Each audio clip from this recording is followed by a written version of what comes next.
Так, ну что, у нас все получилось, мы в эфире. В эфире и на YouTube, и на Фейсбуке одновременно. Так что кому где удобно, тот там и смотрит. Хотя на Фейсбуке у нас пока не очень много зрителей, но я надеюсь, что будут постепенно увеличиваться. Хотя на YouTube у нас число зрителей растет, и это не может нас не радовать. Не Но, может. да, значит, у нас сегодня 11 утра, пятница, 7 февраля. Это я традиционно всем сообщаю, кто не знает, какое сегодня, как в том анекдоте, ты число скажи. Вот мы и говорим, сегодня 7 февраля, 11 утра. А раз это пятница и утро, то, как это традиционно, раз в 2 недели мы с Михаилом Чертышевым и будем говорить об актуальных событиях, только рассматривать их с точки зрения австрийской экономической школы. То есть с точки зрения экономической теории. Справжній. Настоящей, справжней и так далее. То есть единственной экономической теории. За что нас постоянно критикуют и говорят, что мы не правы. Но будем разбираться, правы мы или не правы, насколько жизнь, которая подтверждает нашу теорию, или наоборот опровергает. Тем более у нас сейчас с 20 января новая эпоха в США, снова президент, товарищ Трамп. И чем хорош Трамп? Не тем, что он делает, а тем, что он говорит. Потому что это такой генератор случайных мыслей, который выдает постоянно какую-то ересь, а все на нее ведутся и пытаются ее обсуждать. Поэтому у нас в ближайшие 4 года каждую пятницу раз в 2 недели будет что обсудить. Потому что основная часть того, что говорит Трамп, она же касается как раз экономики. Ну, если бы это просто так он говорил, оно было бы все ничего, да? Но проблема в том, что то, что человек говорит на таком посту, оно влияет вообще на весь земной шар, к сожалению. И тут такой яркий пример. Когда Дональд Трамп пришел, первые же его указы были совершенно замечательны. Он там распорядился создать рабочую группу по вопросам криптовалют, там, разработка новых правил регулирования цифровых активов, запретили там, создание цифровых валют центральным банком. То есть вообще полная независимость цифровых валют. Все хорошо. То есть отмена комиссии по ценным бумагам и биржам, инструкций по бухучету. То есть все на развитие криптовалют. Дональд Трамп даже свой мемкоин выпустил. И Мелания свой мемкоин выпустил. То есть вообще все пошли развивать криптовалюты. Все получилось замечательно. У всех такой оптимизм. Но раз подписывает Дональд Трамп 1 февраля там указы о введении пошлин против Канады и Мексики, потом, правда, отменяет, но это уже ничего не меняет. И 10% пошлина против Китая, и грозится ввести пошлины против Евросоюза. И в этот момент биткоин, а за ним и все остальные криптовалюты падают. То есть, если они там были больше 104 тысячи евро на пике, там 109 тысяч евро было за биткоин, они упали до 90 тысяч евро, то есть такой больше 10% падения там, буквально за несколько дней. И вот вопрос вот в чем. Как австрийская экономическая школа может объяснить связь между введением пошлин и курсом криптовалют? Ну, казалось бы, совершенно не связаны между собой вещи, они никак не должно было бы влиять. А тут на тебе, вот такая оказия. Ну, объяснить может очень просто. Дело в том, что экономика, как я всегда говорю, это процесс или деятельность людей по обеспечению себя необходимыми для жизни товарами и услугами. То есть экономика – это люди, а если люди, и они как-то действуют, то, естественно, влияет на их выбор, на их действия, их какое-то внутреннее мировоззрение, самоощущение там, и так далее. Их психика влияет. Поэтому любые действия внешнего мира, и тем более действия там, президента США, тем более, естественно, если влияют не на всех людей, но на большое количество людей, это каким-то образом на что-то сказывается, причем сказывается на все. Просто если мы фокусируемся на криптовалютах, то мы увидим, что это как-то сказалось на криптовалютах. Но если мы бы внимательно смотрели на цены на молоко, я что-то подозреваю, что там тоже что-то в этот момент произошло, не исключено, там, или еще где-то как-то.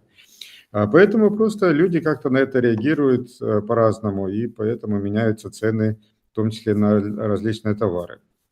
Ну, например, это могло быть так, что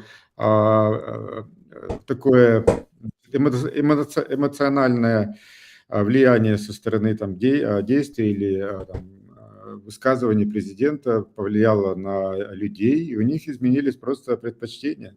То есть, возможно, они решили закупиться, не знаю, там, гречкой и солью, там, и спичками, например. Я же не знаю, я не отслеживал этот процесс.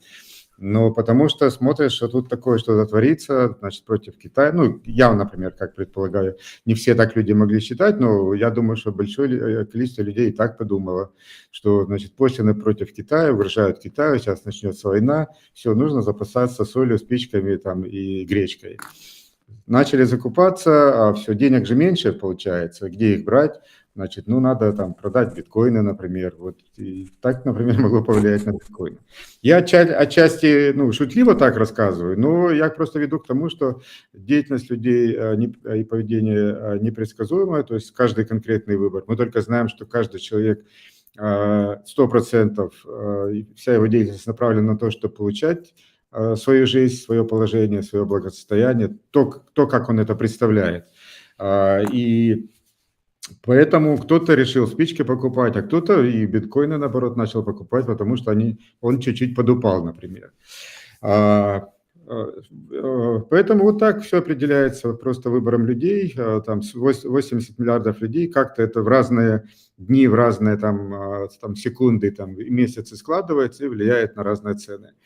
Единственное, что мы можем быть абсолютно уверены, если, опять же, опираемся на экономическую теорию, что покупательная способность биткоина все равно будет расти. Нет ничего постоянного, идеального, поэтому она не растет там линейно или там экспоненциально, ну, имеется в виду, там, нельзя это изобразить какой-то гладкой кривой или прямой, или кривой. Это, естественно, такой изменяющийся процесс, но тенденция всегда будет на увеличение покупательной способности. Причина простая. Экономика, она всегда растет, потому что все люди, каждый человек занимается улучшением своего благосостояния, и оно у него улучшается, у всех людей улучшается. Это значит, что экономика растет. Раз экономика растет, а благосостояние улучшается, потому что больше товаров и услуг становится доступно, больше производится. А так как количество биткоинов остается стабильно, ну, сейчас чуть-чуть оно растет, так как еще майнится, но, в принципе, по сравнению с другими, значит, валютами национальными, он фактически, его, значит, количество постоянное.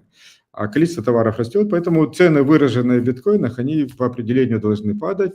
А это значит, если мы сделаем следующее сравнение с национальными валютами, цены в которых на товары и услуги растут из-за инфляции, из-за раздувания денежной массы государствами, то неминуемо, если выражать в долларах будет стоимость биткоина, она будет постоянно расти. Это неминуемый факт. То есть он может перестать расти только когда случится что-то такое, что биткоин перестанет быть тем, чем он сейчас является. Ну, например, там вдруг обнаружится какая-то брешь, значит, в крипто его там защите, которую никто никогда не видел в течение вот уже больше 10 лет почему-то, хотя, значит, ну, сотни миллионов, наверное, миллиарды людей пользуются, огромное количество компаний целенаправленно пытаются его взломать там с огромными финансами, но пока этого не нашли. Поэтому если вдруг это обнаружится, да, он перестанет быть тем, чем он является, и тогда его может покупательная способность упасть до нуля. Но это, скажем так, не помню, в каком это фильме было, маловероятная ситуация. Очень маловероятно. Поэтому он будет расти, и мы это наблюдаем постоянно. То есть вот эти падения, они же были намного больше, то есть сколько бы сказать, там со 109 сейчас там до 97 или что-то такое, до 94, по-моему, максимум падал. У нас были периоды, когда он падал с 24 до 3000, например. И ничего, то есть это все равно не отменило вот эту самую тенденцию по повышению покупательной стоимости биткоина, он продолжает расти. С падениями, там, с резкими всплесками, там, с восстановлениями и так далее, но постоянно будет расти. Почему эти всплески, я уже сказал, то есть поведение людей меняется, предпочтения меняются, в том числе меняется из-за из-за поведения биткоина. То есть когда биткоин растет, то какие-то люди начинают его больше покупать, видят, хотят на этом заработать. А другие люди видят, что раз такой, может быть, более опытные трейдеры, да, видят, что он так сильно вырос, что, наверное, сейчас будет спад, давайте продавать, и это приводит к спаду. И так далее. А потом он подешевел, значит, можно опять покупать, и так далее. То есть этот процесс настолько хаотичный, что его предсказать невозможно. Как, в принципе, любое будущее человека, человеческое непредсказуемо, так и вот в таком отдельном, скажем, с точки зрения деятельности, которая влияет на биткоин, тоже непредсказуемо. И поэтому видим такие хаотичные падения и всплески. Да, какие-то значимые события с точки зрения большинства людей сильнее влияют. Например, как в свое время там заявление Маска влияло на биткоин. Сейчас заявление, когда еще до того, как Трамп стал президентом, был избран президентом. Сейчас президента Трампа, заявление Трампа. Поэтому будет влиять, но нужно знать, что он будет постоянно расти. Вот таким образом. То есть если коротко опять все-таки ответить, то я скажу, что вот заявление Трампа и даже его деятельность, если говорить о влиянии на биткоин, то это такое кратковременное происходящее событие, которое все равно не сможет переломить общую тенденцию биткоина или того экономического закона, с которым, кстати, все согласны. Вот мы тут начинали наш эфир с того, что австрийская экономическая теория самая правильная из правильных, единственная правильная, а другие, теории за это критикуют. Так вот, надо сказать, что нет ни одной экономической теории, которая возражает против существования закона спроса и предложения. Нет, вот я не знаю, нет. Даже и Маркс согласен, и кейнсианцы согласны, и монетаристы, и даже меркантилисты. Может быть, только представители современной денежной теории в этом как-то сомневаются, но опять только по поводу денег, да, то есть они не сомневаются в том, что на товары и услуги этот закон все равно влияет. Поэтому вот эти краткосрочные влияния и заявления и Трампа, его даже действия будут только кратковременно вызывать какие-то всплески или падения, а рост биткоина по отношению к доллару, скажем так, будет постоянно будет расти. Единственное, он может когда перестать расти, если США перестанут печатать доллары.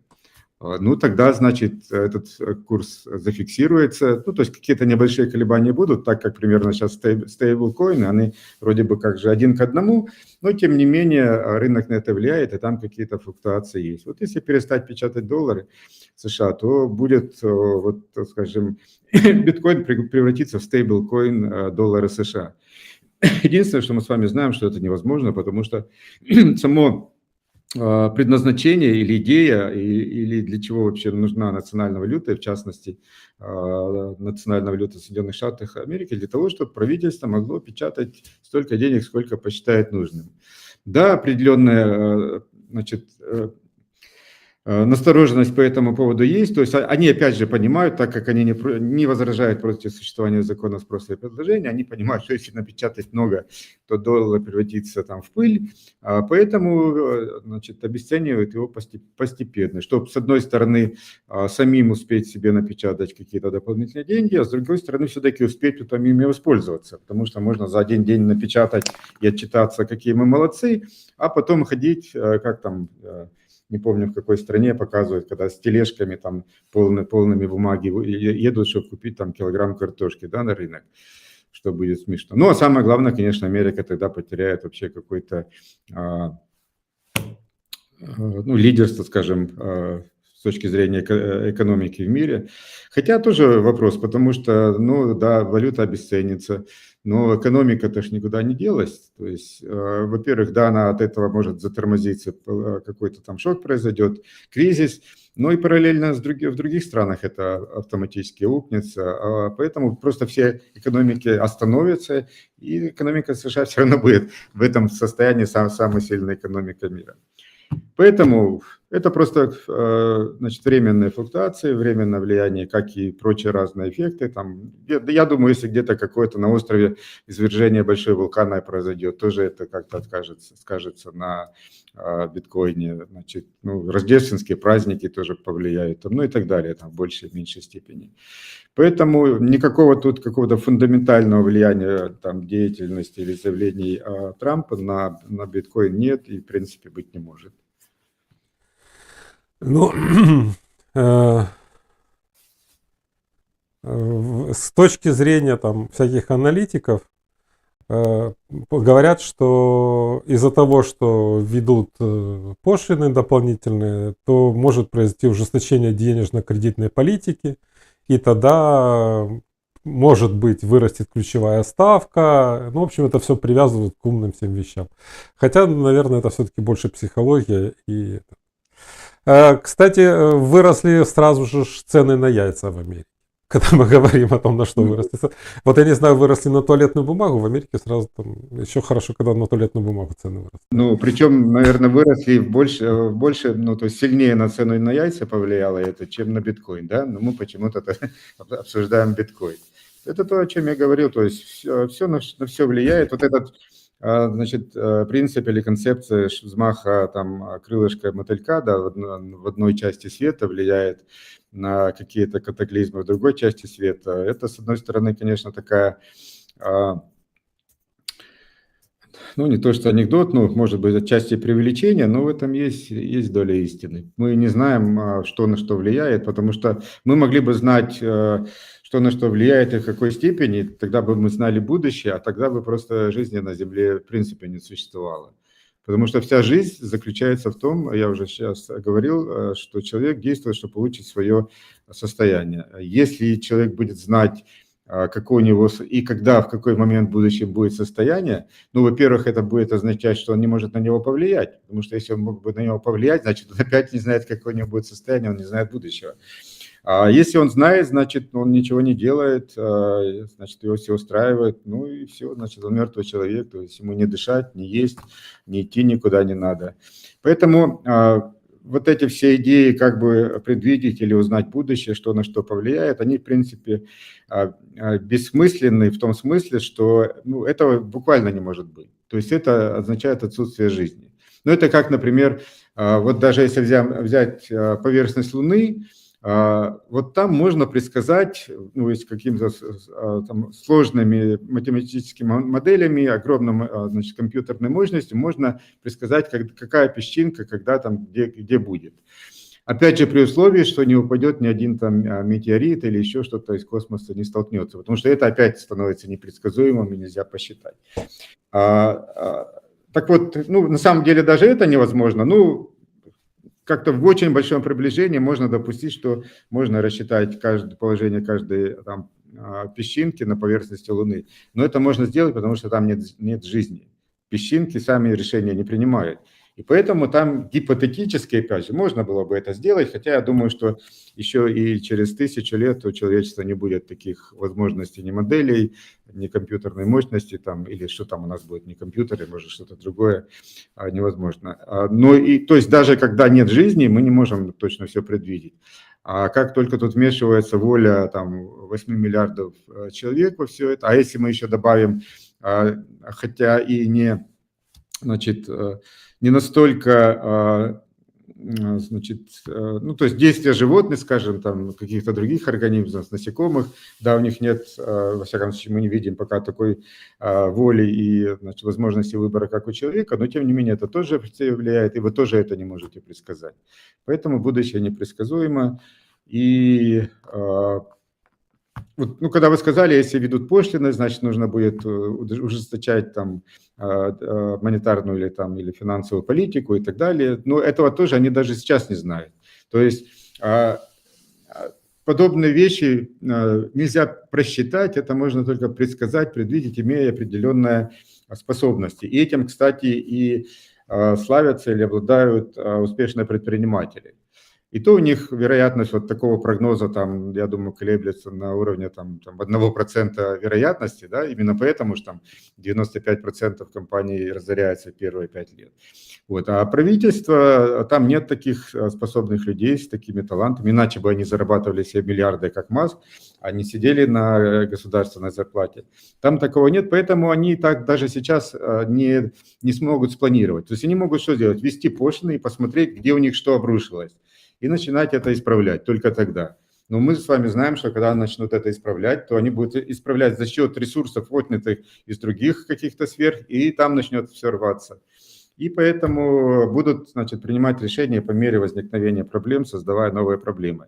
Поэтому, ну, я понимаю, что есть много каналов, там, аналитиков, экспертов, которые вот таким образом рассуждают. Если там США ведет пошлины, значит, Китай ответит таким образом, американцам нужно будет принимать это, у них возникнет... Но это все просто, ну, фантазии, это там рассказы, сказки, вот, что так может произойти. Ну да, есть какая-то вероятность, примерно так же, как подобрать, значит, ключ к кошельку биткоина. Вот, ну да, есть какая-то вероятность, но с такой же вероятностью это не произойдет, с такой же вероятностью, как вы не сможете подобрать просто наобум ключ к кошельку биткоина.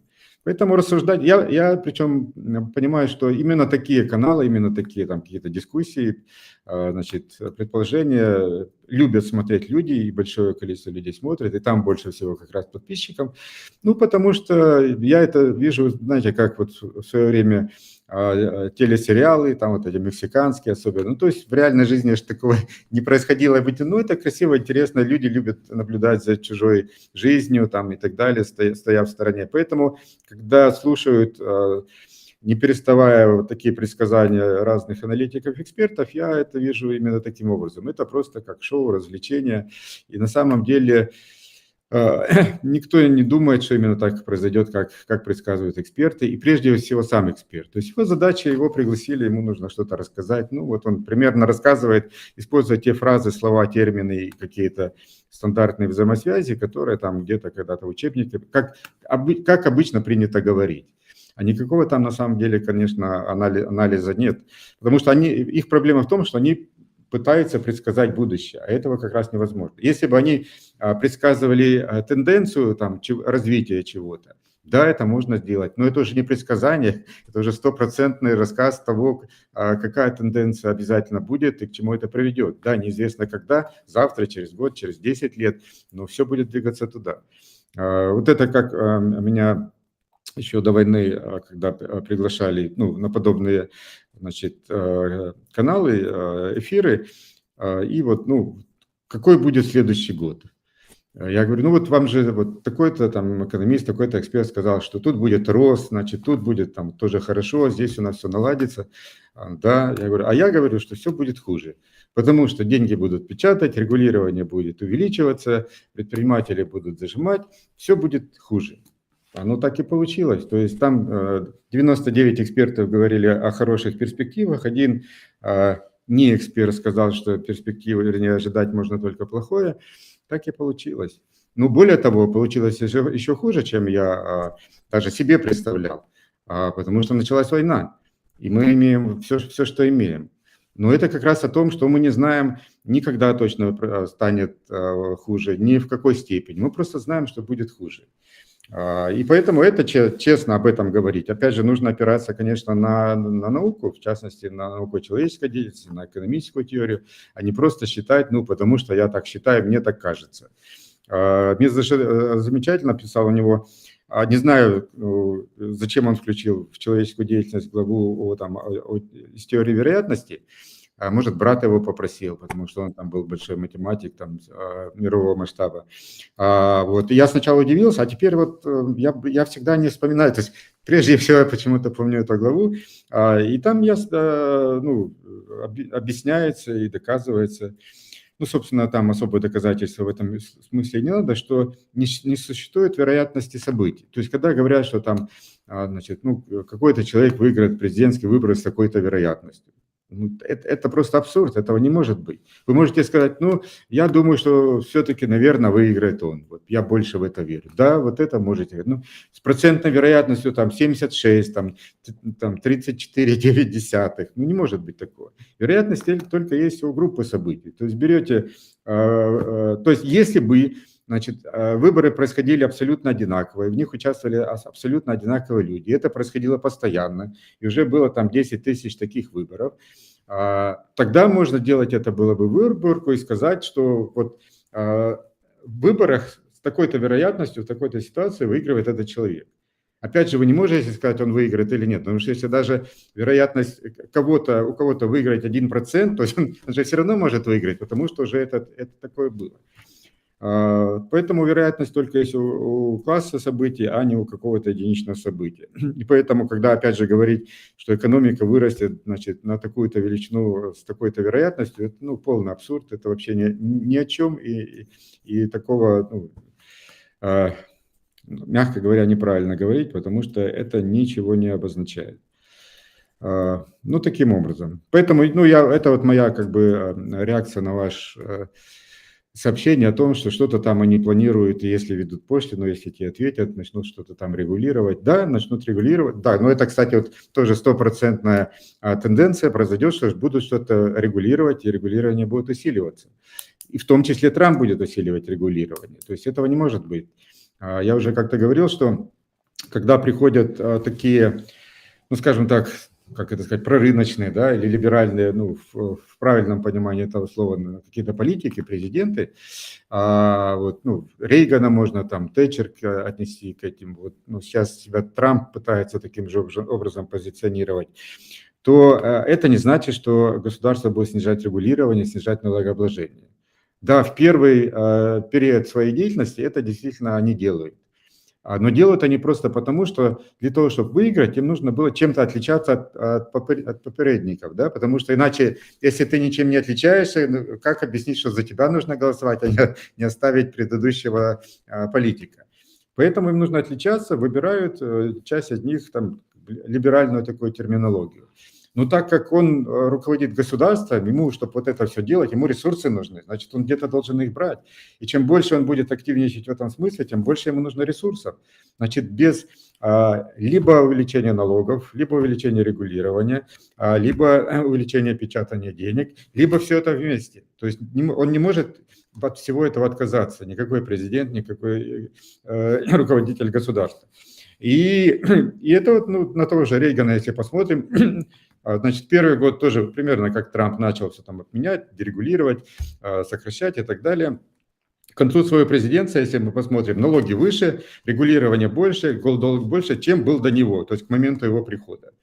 Не может политик, руководитель, глава государства, значит, сокращать государство. Ну, в смысле, в долгосрочной перспективе. Вот примерно как у биткоина, значит, он может в том числе и падать, да, ну, неминуемо будет расти, так и вмешательство государства в экономику, неважно, какие люди там находятся, постоянно будет расти. Не может человек, значит, ну, это как, например, ну, вот крокодил, если ему попадется там утка, да, там, которая плавает, ну, не может он, значит, начать заботиться об утке, кормить ее, там, потомством ее, значит, заботиться. Нет, он ее съест просто. Вопрос, сейчас он съест или нет. Если он не голодный, то может пока не съесть. Вот, если голодный, он 100% его съест. Потому что, ну, такой инструмент, так устроен этот организм. И государство устроено точно таким же образом. Все, то есть первое, с чего государство начинается, это налоги. Если у нас... следующий момент, что любой организм, любая организация, в том числе государство, любая технология, она растет и расширяется. Поэтому государство, расширение государства что значит? То есть, опять же, неминуемо больше ресурсов, это больше налогов, больше регулирования, больше печатания денег и так далее. Единственное, что...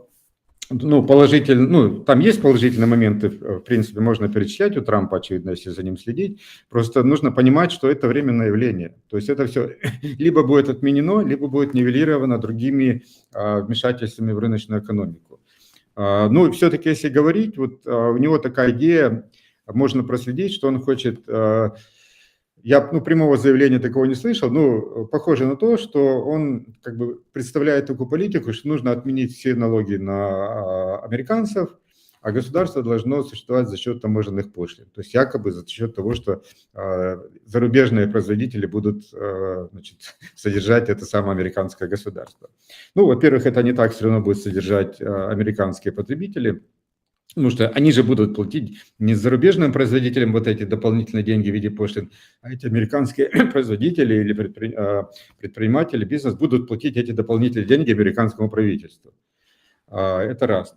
Но если бы это все-таки, если он вдруг это реализует, я опять же в этом сильно сомневаюсь, что будут только таможенные пошлины, а внутри США не будет никаких там поборов, сборов, там, налогов и прочего, то, в принципе, это положительный момент, правда, при том учете, что налоговая нагрузка общая все равно будет снижена. То есть, если взять сегодняшние таможенные пошлины, там все налоги, то есть доходы государства, если эта сумма намного больше, чем останется при Трампе в виде просто таможенных пошлин, да, это улучшит ситуацию, причем, я бы сказал, значительно, потому что внутри действительно экономика, бизнес и вообще жизнь людей будет развиваться достаточно активно.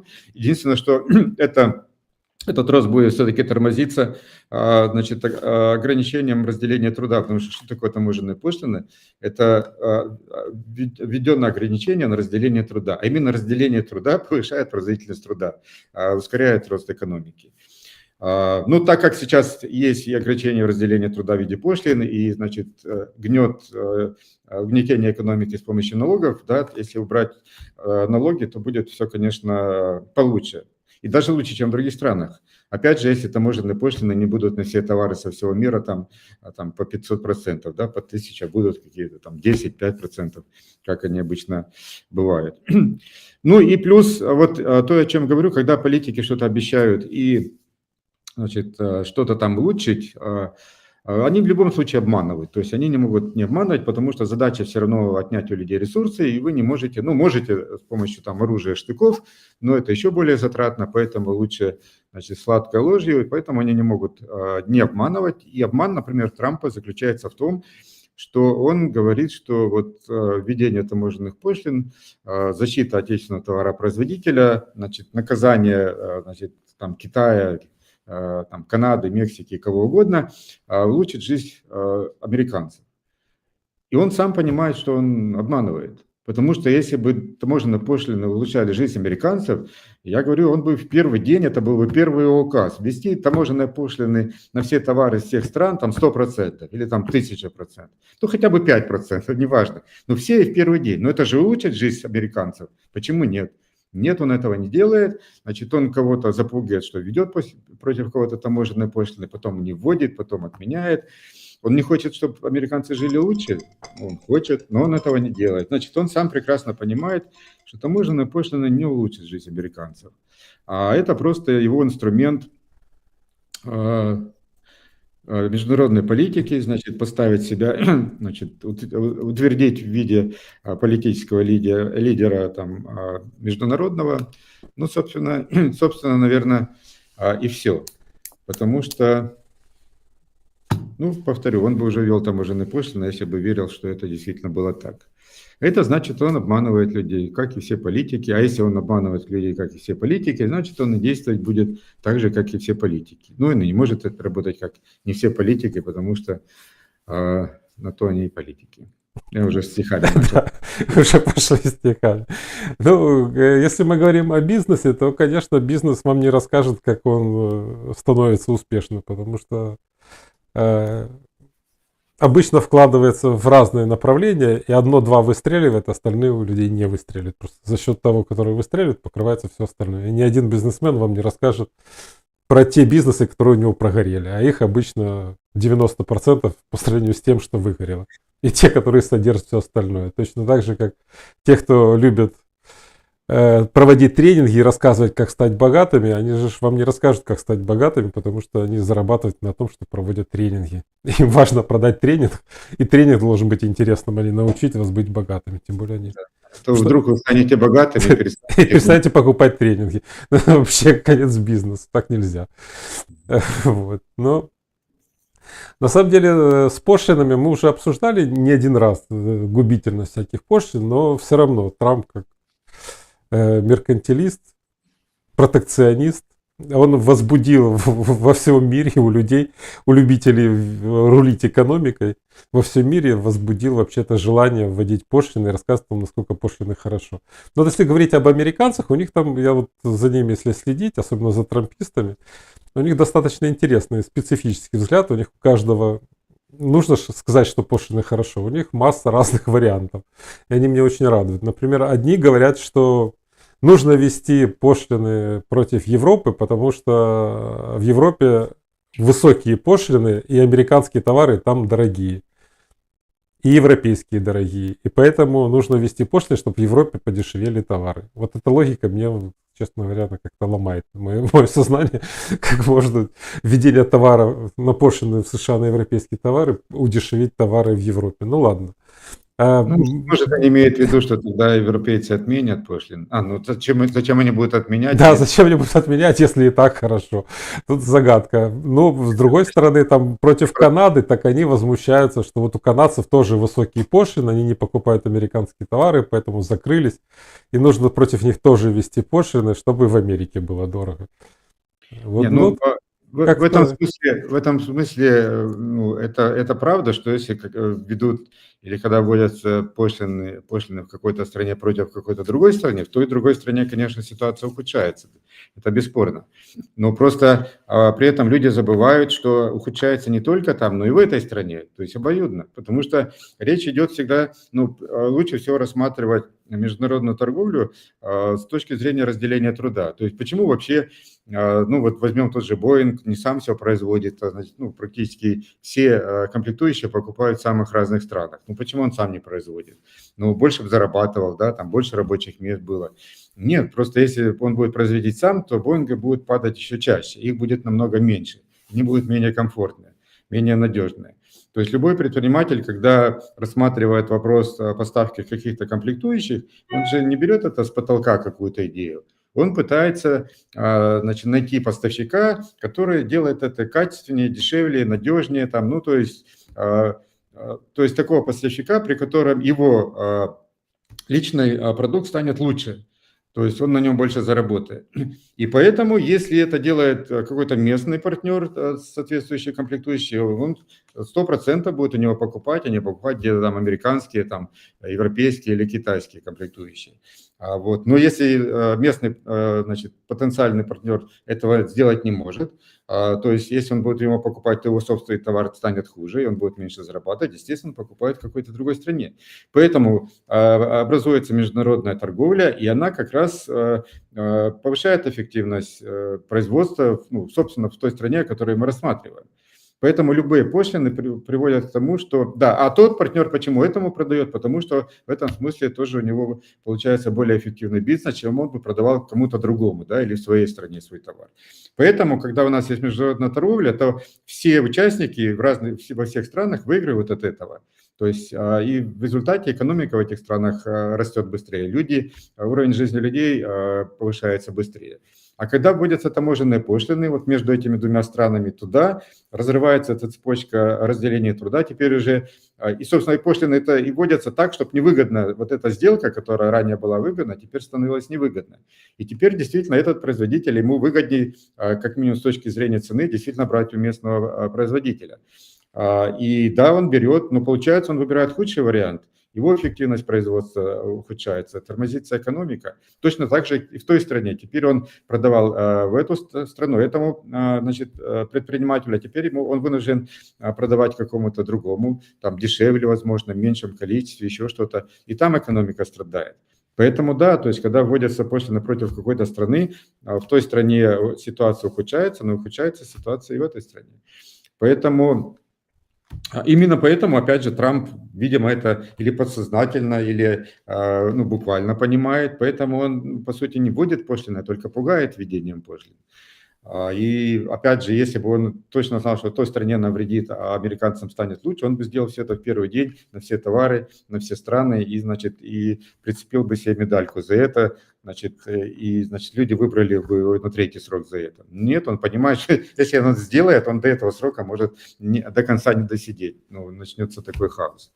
Поэтому, ну вот я хотел только сказать, что да, когда там пугают или вводят какими-то пошлинами, то действительно в той стране, которую пугают, будет действительно ситуация ухудшаться. И поэтому они что-то... И поэтому и в Европе, наверное, он больше пугает, то есть когда введет, в Европе действительно станет хуже, поэтому он ожидает, наверное, что Европа пойдет в этом смысле навстречу, испугается и отменит там какие-то пошлины на американские товары. Я думаю, что ради этого все делается. Но сторонники пошлин, они же говорят вообще, у них есть убийственный аргумент, который они считают вообще стопроцентно работающим. О том, что вот Китай есть. Там при импорте товаров в Китай все, там тарифы, пошлины, завозить в Китай все невыгодно. И поэтому, вот, потому что там большие тарифы и пошлины, корпорации США и Европы вынуждены были строить в Китае свои фабрики и заводы, передавать Китаю технологии, инвестировать в экономику Китая. И благодаря этому Китай стал второй экономикой мира. Поэтому они говорят, вот видите, как в Китае, давайте мы тоже там в Украине ведем большие пошлины, тут все давай строить. Или в Америке все заводы вернутся обратно. Поэтому надо рулить экономикой и вводить, и за счет больших пошлин, вот именно поэтому вот оно так и происходит. Ну, это примерно, знаете, как вот смотрите, вот этот человек, вот этот миллиардер любит вареники с творогом, да? Вот. Значит, надо есть вареники с творогом, и ты станешь миллиардером. Да, возможно, это как-то влияет там на структуру мозга, значит, на питание мозга, но это же только там небольшая часть, даже если есть какое-то положительное влияние. Но на самом-то деле человек миллиардер не поэтому. Так и с Китаем. То есть, ну, идея, давайте делать как Китай, я только за, я двумя руками. Но речь идет не просто, чтобы выдернуть какой-то отдельный факт, который еще нужно 20 раз проверить, а давайте все сделаем как в Китае. Причем все сделаем как в Китае, то, что привело к росту экономики. А что привело к росту экономики? Вот когда говорят, экономика Китая больше там, ну, приближается к экономике США. Да, но это экономика 4 городов китайских. То есть, когда правительство Китая сказало, так, вот 4 у нас есть, значит, рыбацкие деревни, значит, обнесли их там на несколько километров в радиусе, значит, забором колючей проволокой и сказали, значит, делайте все, что хотите тут. Торгуйте, стройте, производите, убивайте друг друга. Ну, полный анархокапитализм, война против всех. Вот, а мы туда не вмешиваемся. И посмотрим, как у вас получится без нас, без коммунистического правительства, вообще без государства там жить. Да, но только через 20 лет эти рыбацкие деревни превратились в многомиллионные мегаполисы, значит, лидеры мировой экономики. И вся экономика Китая, собственно, есть эти 4 города. А там на остальной территории Китая, где остались все те же налоги, регулирования и чуть ли не запрет на предпринимательскую деятельность, там полная нищета. Именно поэтому, когда мы возьмем, значит, ВВП на душу населения у жителей этих городов, мегаполисов, значит, лидеров экономики мировой, то да, это практически тот же уровень, как США. Но, значит, усредните это со всем населением остального Китая, которое живет по-прежнему в бедности, и кажется, что ВВП на душу населения несколько раз ниже, чем в США получается. Поэтому, да, давайте сделаем, как Китай сделал в этих городах. То есть ни налогов, ни регулирования, ни чиновников. То есть в этих городах предприниматель, он чиновника никогда не видит, отчеты никогда не пишет, налоги никуда не платит. Давайте, да, я согласен, давайте сделаем как в Китае. По поводу пошлин, кстати, нужно проверить, но я что-то подозреваю, что в эти мегаполисы тоже, когда завозишь товар, никаких пошлин платить не нужно. Когда на территорию континентального Китая там что-то начинаешь завозить, возможно, там нужно платить пошлины. А здесь еще нужно, значит, проверить 20 раз. Ну, причем, опять же, если там пошлины есть, это примерно тогда то, что обещает сделать там, в неявном виде Трамп, да, то есть пошлины есть, а все внутри мы вообще вас не трогаем. Ну да, давайте, вот у нас в Украине есть пошлины, где-то на 5%, где-то на 10%, что-то на какие-то товары, на 20%, наверное, где-то есть. Ну, давайте вот так оставим, а все налоги регулирования в Украине уберем.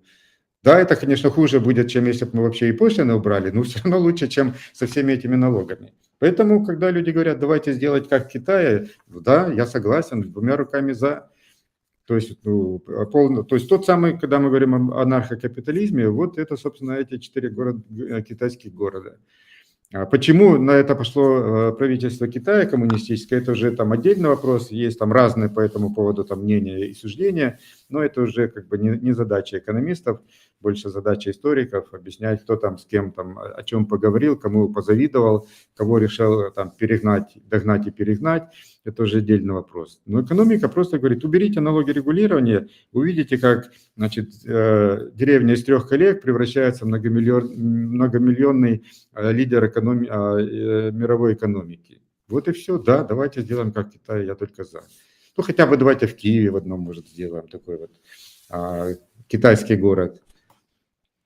Ну, Киев чем-то на Шанхай уже похож, потому как он хаотично застраивается небоскребами. Ну, может, осталось освободить от налогов. Ну, сторонники регулирования экономики, вот я нашел тут концентрированный пост, в котором все сведено в одну кучу, и они говорят следующее, что импортные пошлины нужно полезно применять, промышленность имеет значение, создание широкой прослойки среднего класса в большой стране без развития рабочего невозможно, усиление сложности экономики – это правильно, упрощение неправильно, а механизм простой – рост уровня переработки и добавленной стоимости. Это рост зарплат, рост потребления, и промышленность так тянет за собой весь сектор услуг. И покупать свое – это богатеть, а покупать чужое – это помогать богатеть другим без крайности. Вот как это все может помещаться в одной голове, мне непонятно, и в одном посте. Но вот так вот люди это умудряются все это привязать в одно место. Ну, смотрите, здесь нарисована красивая картинка, как должно быть, по сути. Значит, производство, переработка, рабочие места, высокие зарплаты, там, ну и так далее. Да, ну вот так должно быть. Вопрос, что для этого нужно сделать? Берите налоги и госрегулирование, и вы вот это все получите. Начиналось там, правда, что импортные пошлины нужны.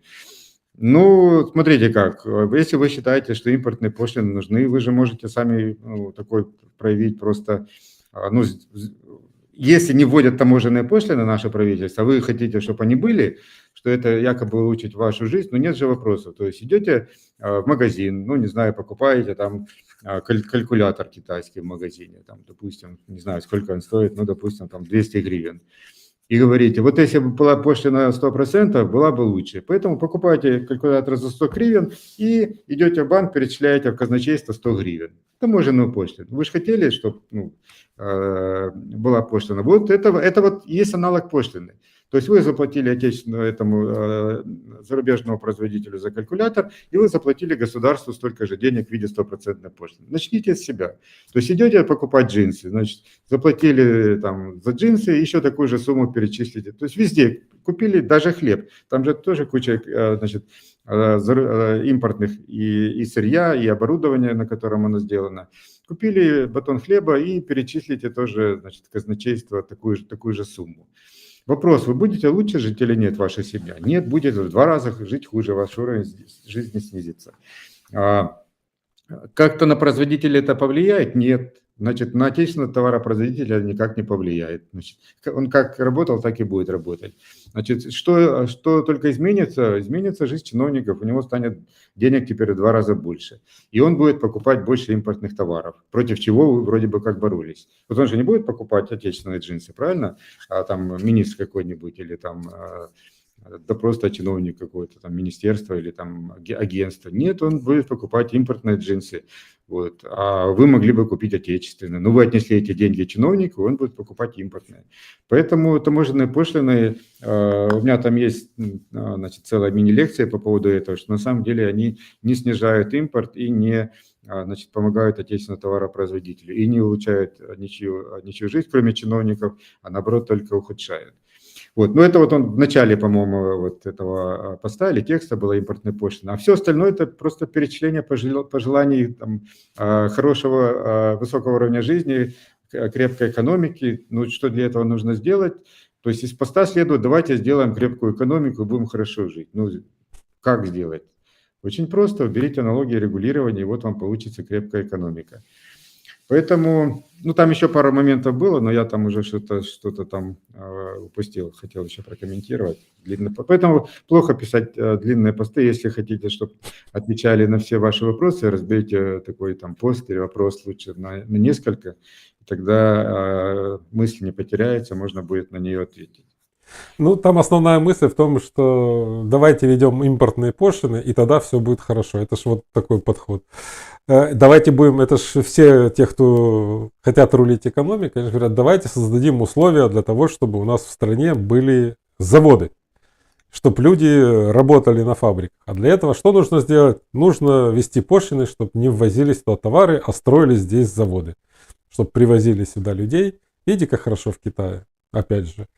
Вот поставили пошлины, а здесь вот и создать, это же государственная терминология, создать условия для развития производства.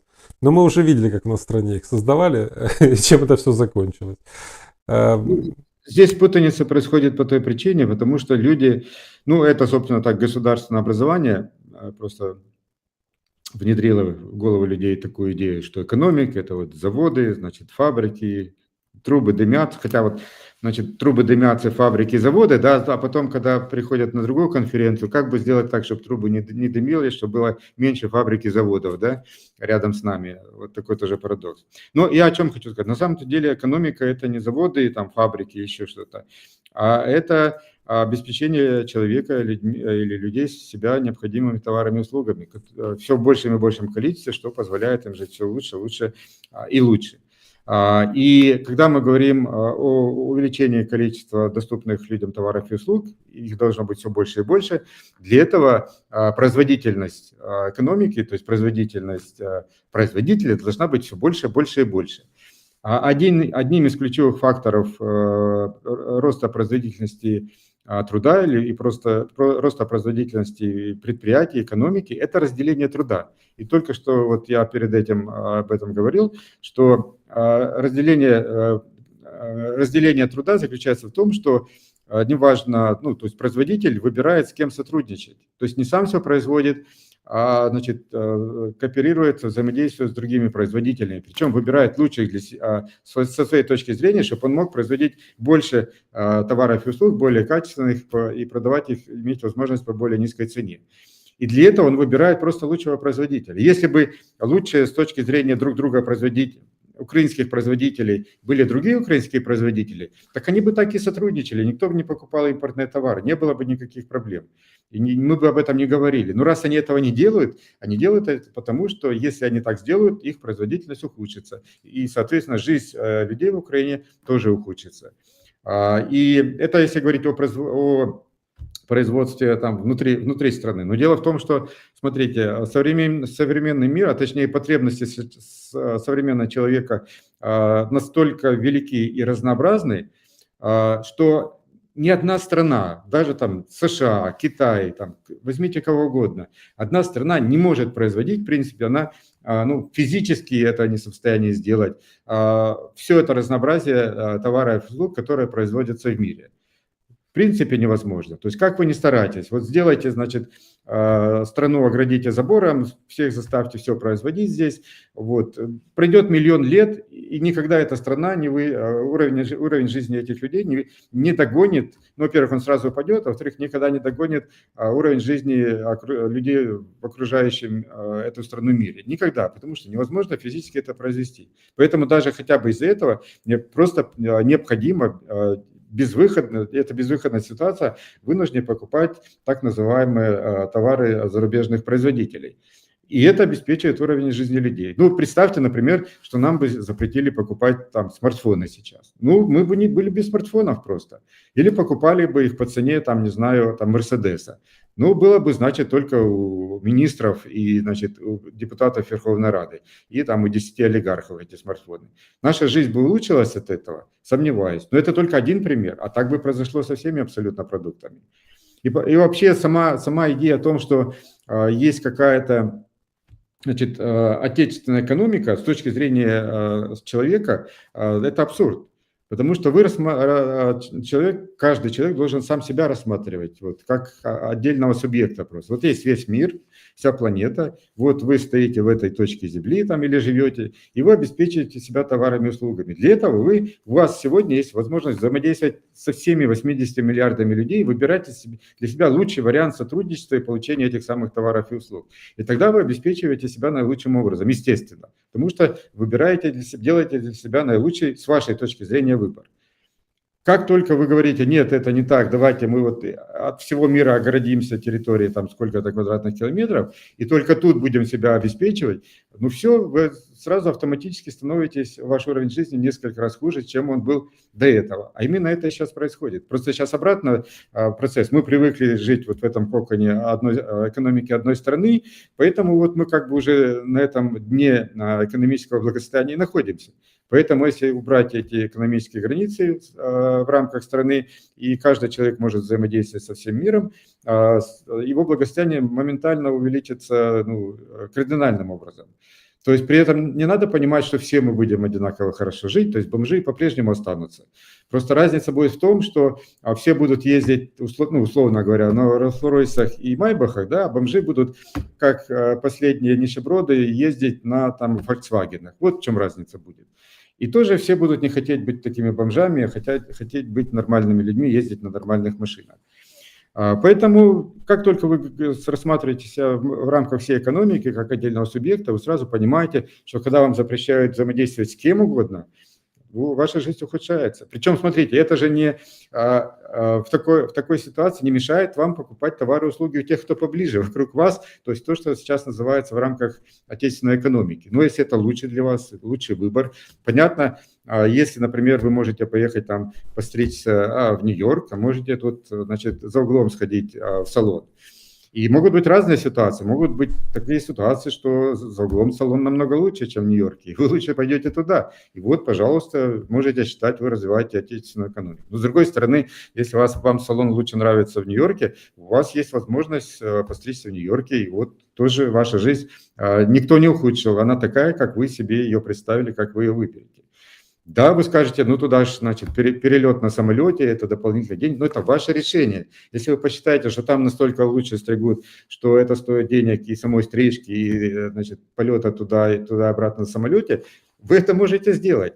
А в рамках, значит, государственного регулирования вы это часто сделать не сможете, потому что ведут пошлину на пострижку в Нью-Йорке, и для вас это станет, и соответственно перелет, да, для вас это станет в 2 раза дороже.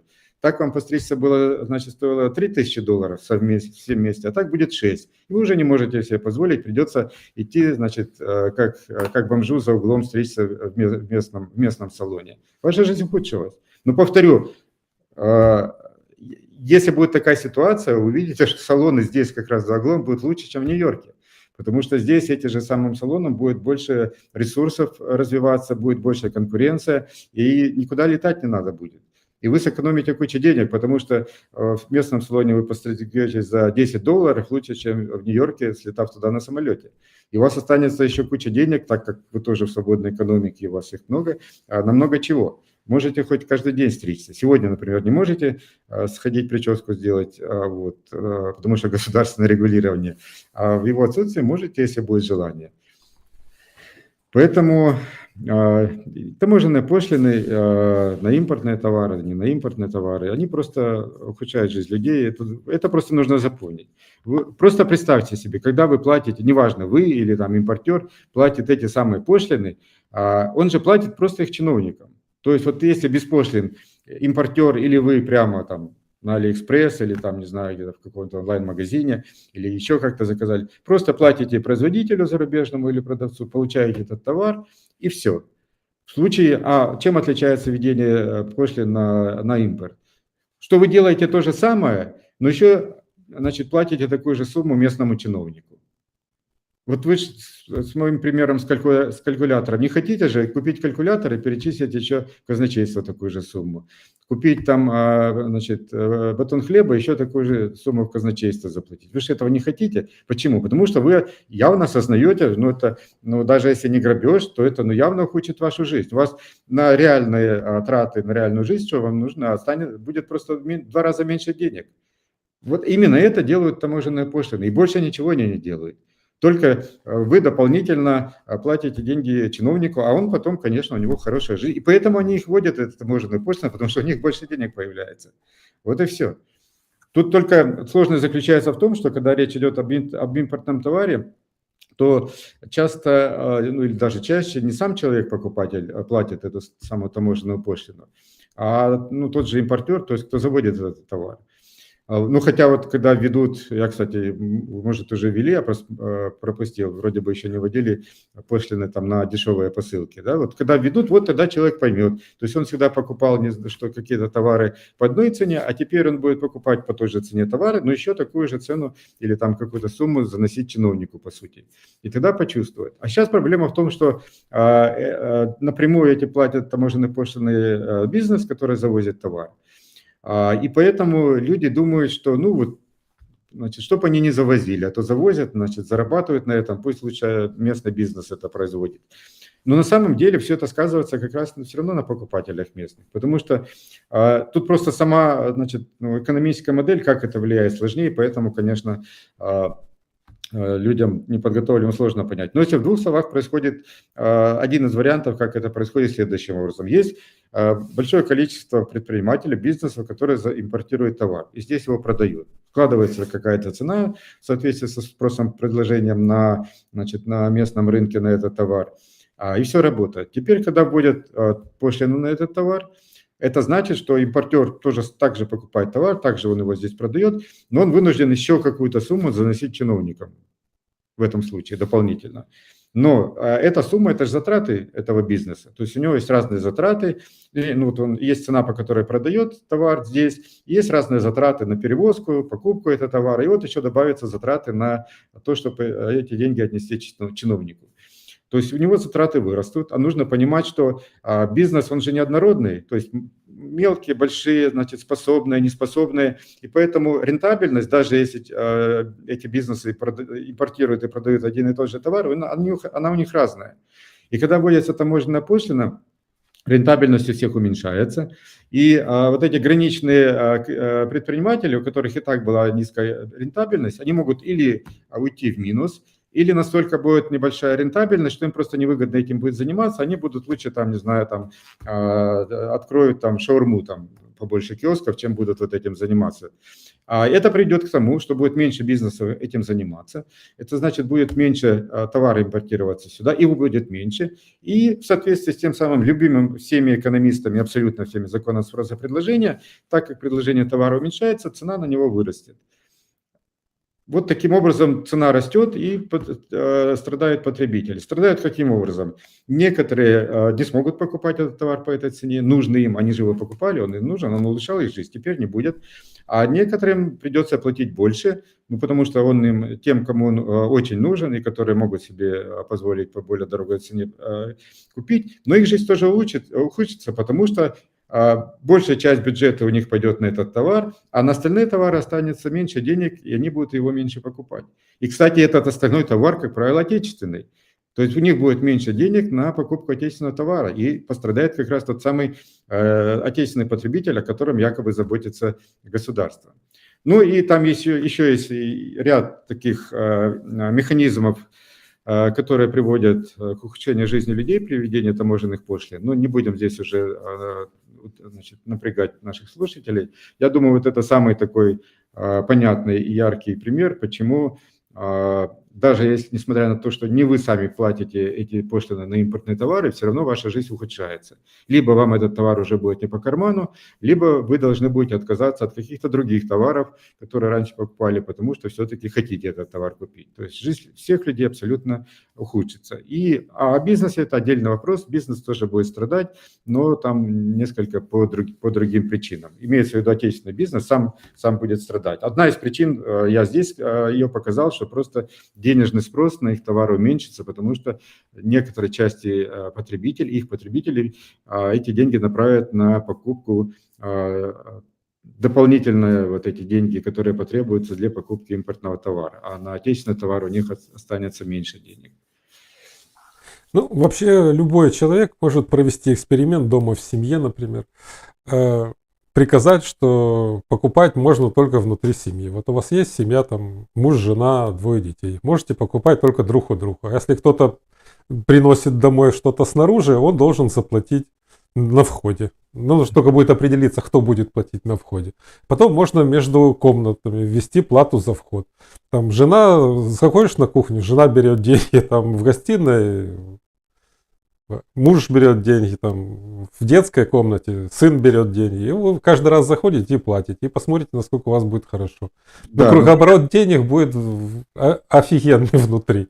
примерно так, но не совсем. Дело в том, что деньги же должен получать нижняя сторона, тот самый чиновник. Поэтому давайте так. Ну, отец, да, отец объявляет себя чиновником, а все остальные тогда ему платят за то, что они делают. Нет, ну здесь же у нас не так, мы же потребители в Украине, они же не чиновники, ну вот, да, которые...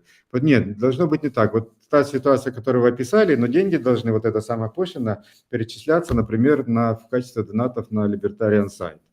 Вот тогда будет именно такая ситуация. Вот и посмотрим, как они... Ну, кстати, я тоже там в свое время такие примеры приводил. То есть, если говорим, что таможенные пошлины развивают экономику внутри этих самых таможенных пошлин. Замечательно. Давайте введем таможенные пошлины между областями. Это же дополнительный всплеск экономического роста в областях, правильно? Давайте между районами в областях введем, а между населенными пунктами, между домами введем. То есть смотрите, сколько будет пошлин, и во всех этих вот внутри экономика просто начнет расцветать. Ну и мы доходим до той модели, о которой вы рассказали. Значит, таможенные пошлины между комнатами в квартире.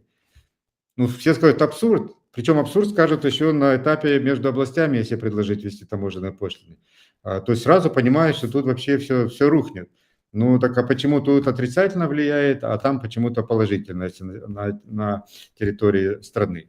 Ну и можно пойти в другую сторону, наоборот. Вот таможенные пошлины, значит, повышают эффективность экономики, ее там рост и так далее, жизнеспособность.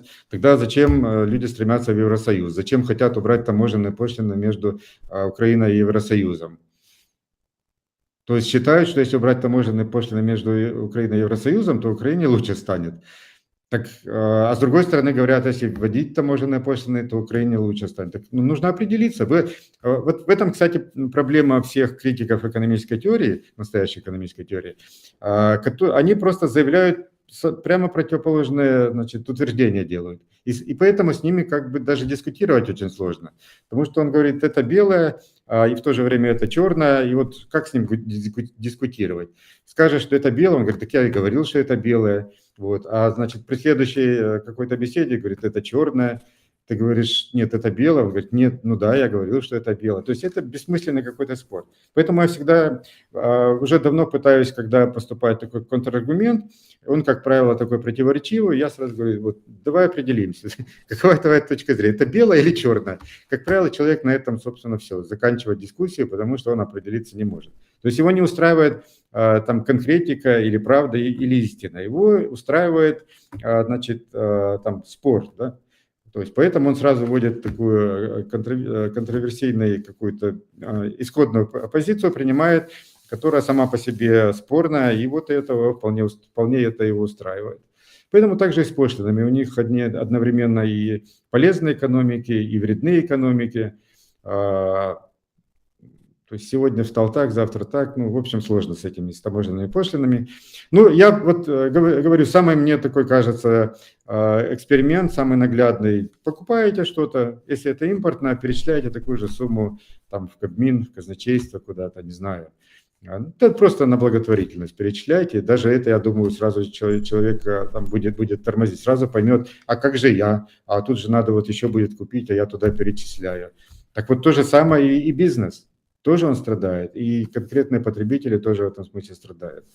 Но с этим сложно причина. Я понимаю, в чем причина всего этого, потому что у нас государственная система образования, человека, она держит в своих руках первую треть его жизни, всю треть его жизни, с 3 лет там, до 23, до 25, даже, может, больше уже трети жизни получается. А это самый такой возраст, значит, когнитивного восприятия, то есть когда человек способен обучаться, дальше уже эти способности ухудшаются, поэтому пока он способен обучаться, его обучают, что пошлины – это хорошо, Значит, таможенная граница – это хорошо, значит, национальная экономика защищенная – это хорошо. Все, он 25 лет, он вот имеет такое мировоззрение, а дальше он уже слабо воспринимаем. Это, кстати, ответ, почему нам так сложно потом их переучивать. Потому что уже чем старше человек, тем его сложнее переучить. А научили его, причем очень серьезно, в течение сколько там, более 25 лет, скажем, он обучался тому, что устраивает государство.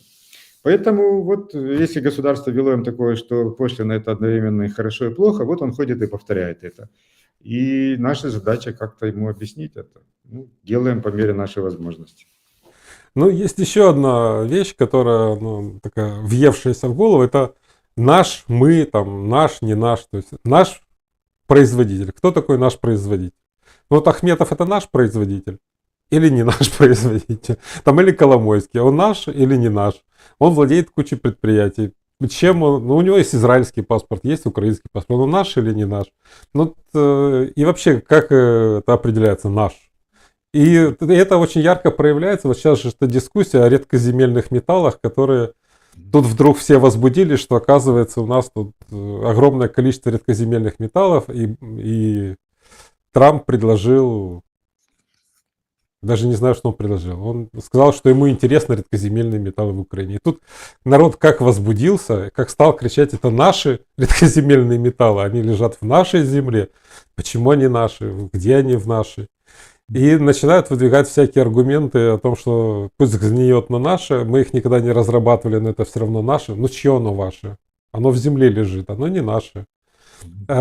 Плюс ко всему говорят, ну как же, теперь вместо наших олигархов, опять наши олигархи, блин, почему наши олигархи? Придут транснациональные корпорации, и они будут ресурсы эти все добывать. А если этот ресурс отдадут за счет оказанной помощи, он уже не наш. А он до этого был наш, что ли? Нет, не. Значит, мы не сможем выдвигать требования. Кто мы?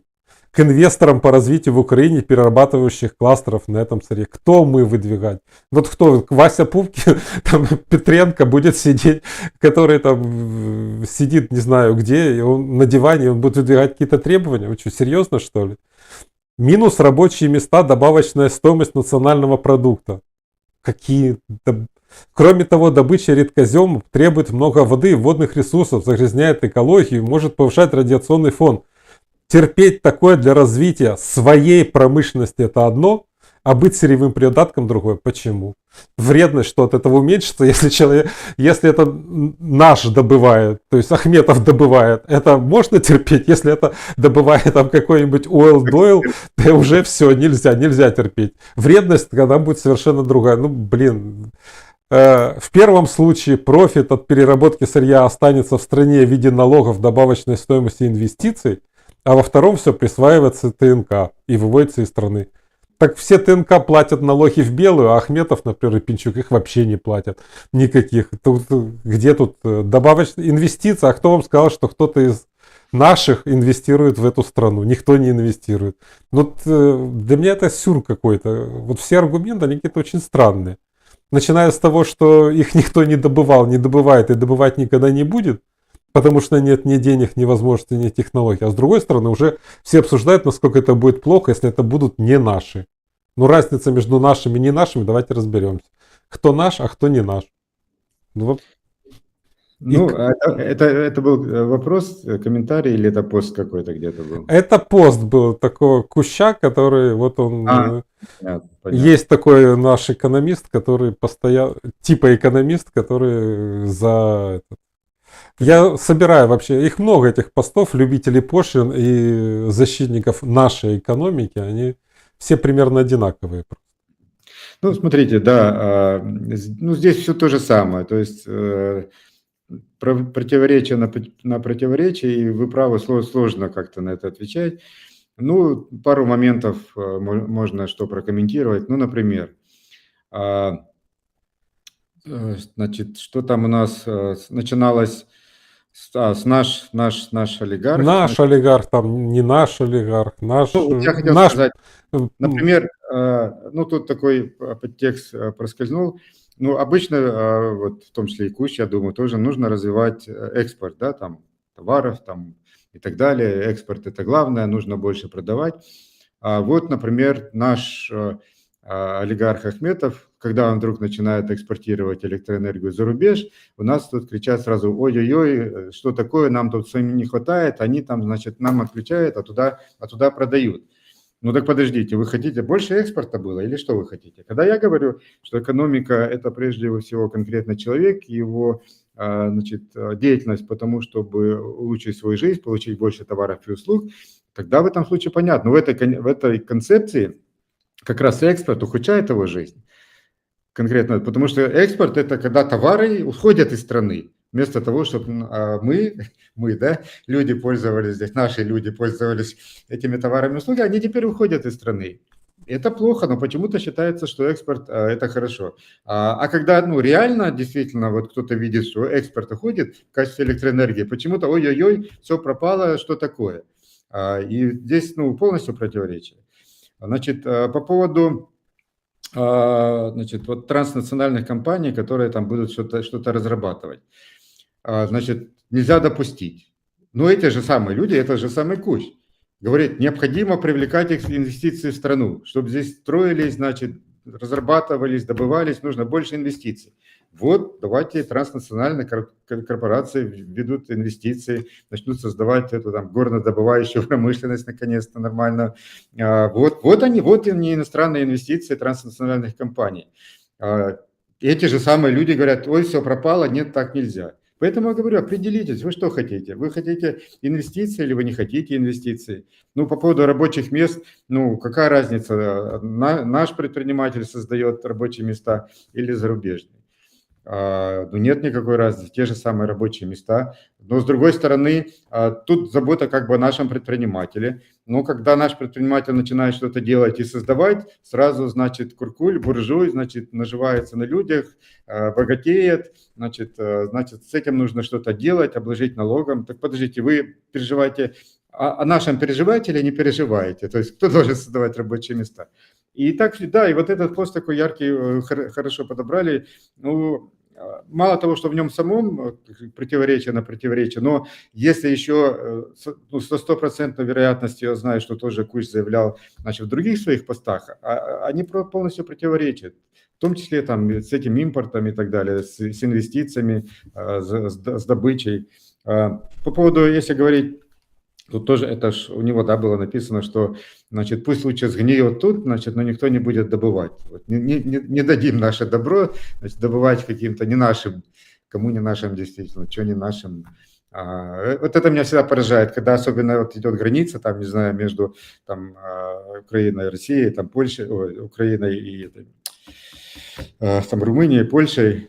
Вот тут там 500 метров, да, вот с той стороны границы, с той. То есть тут два человека рядом, тут два человека рядом. Что вдруг тут в 50 метров человек стоит, он уже не наш, не ваш, что, не человек или что. Эти границы, конечно, политические придают тут интересных вещей. Да, так я, собственно,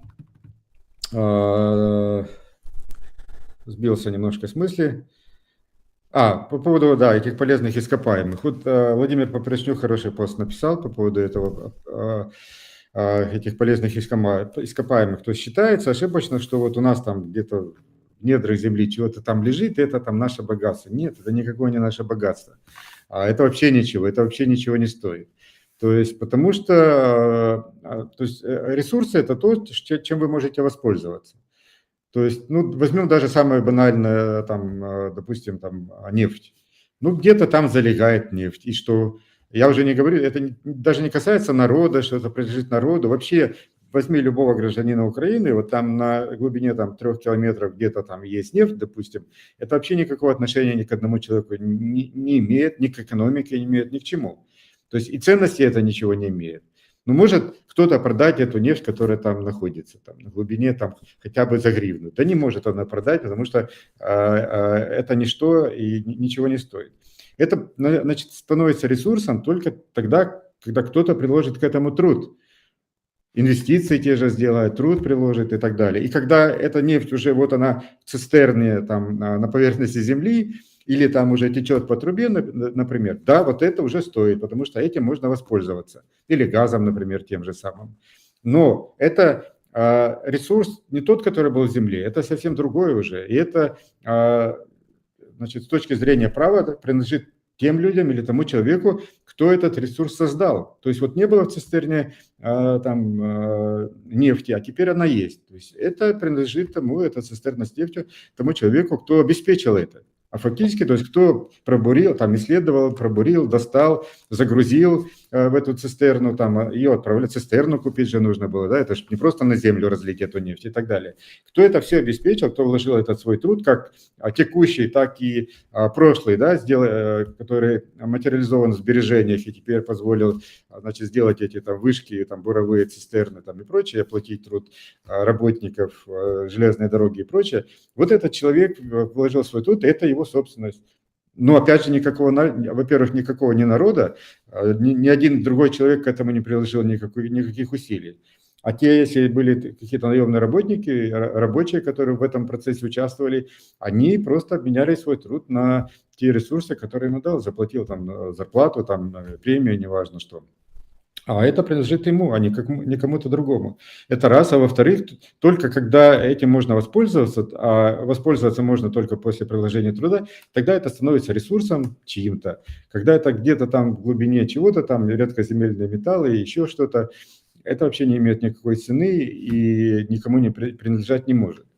Ну и последний тут комментарий может быть по этой теме. Сама идея, значит, что недра принадлежат народу, ну, она абсурдна. Ну, по поводу народа мы уже неоднократно говорили, даже Конституционный суд сказал, я не знаю, кто такой народ, идите там, принесите список. И он в этом смысле прав.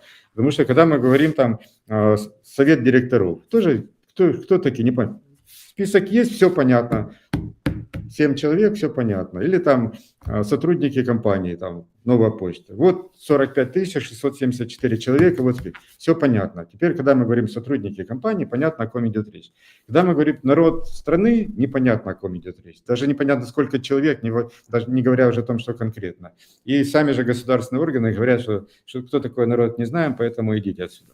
Поэтому народу в этом смысле принадлежать ничего не может.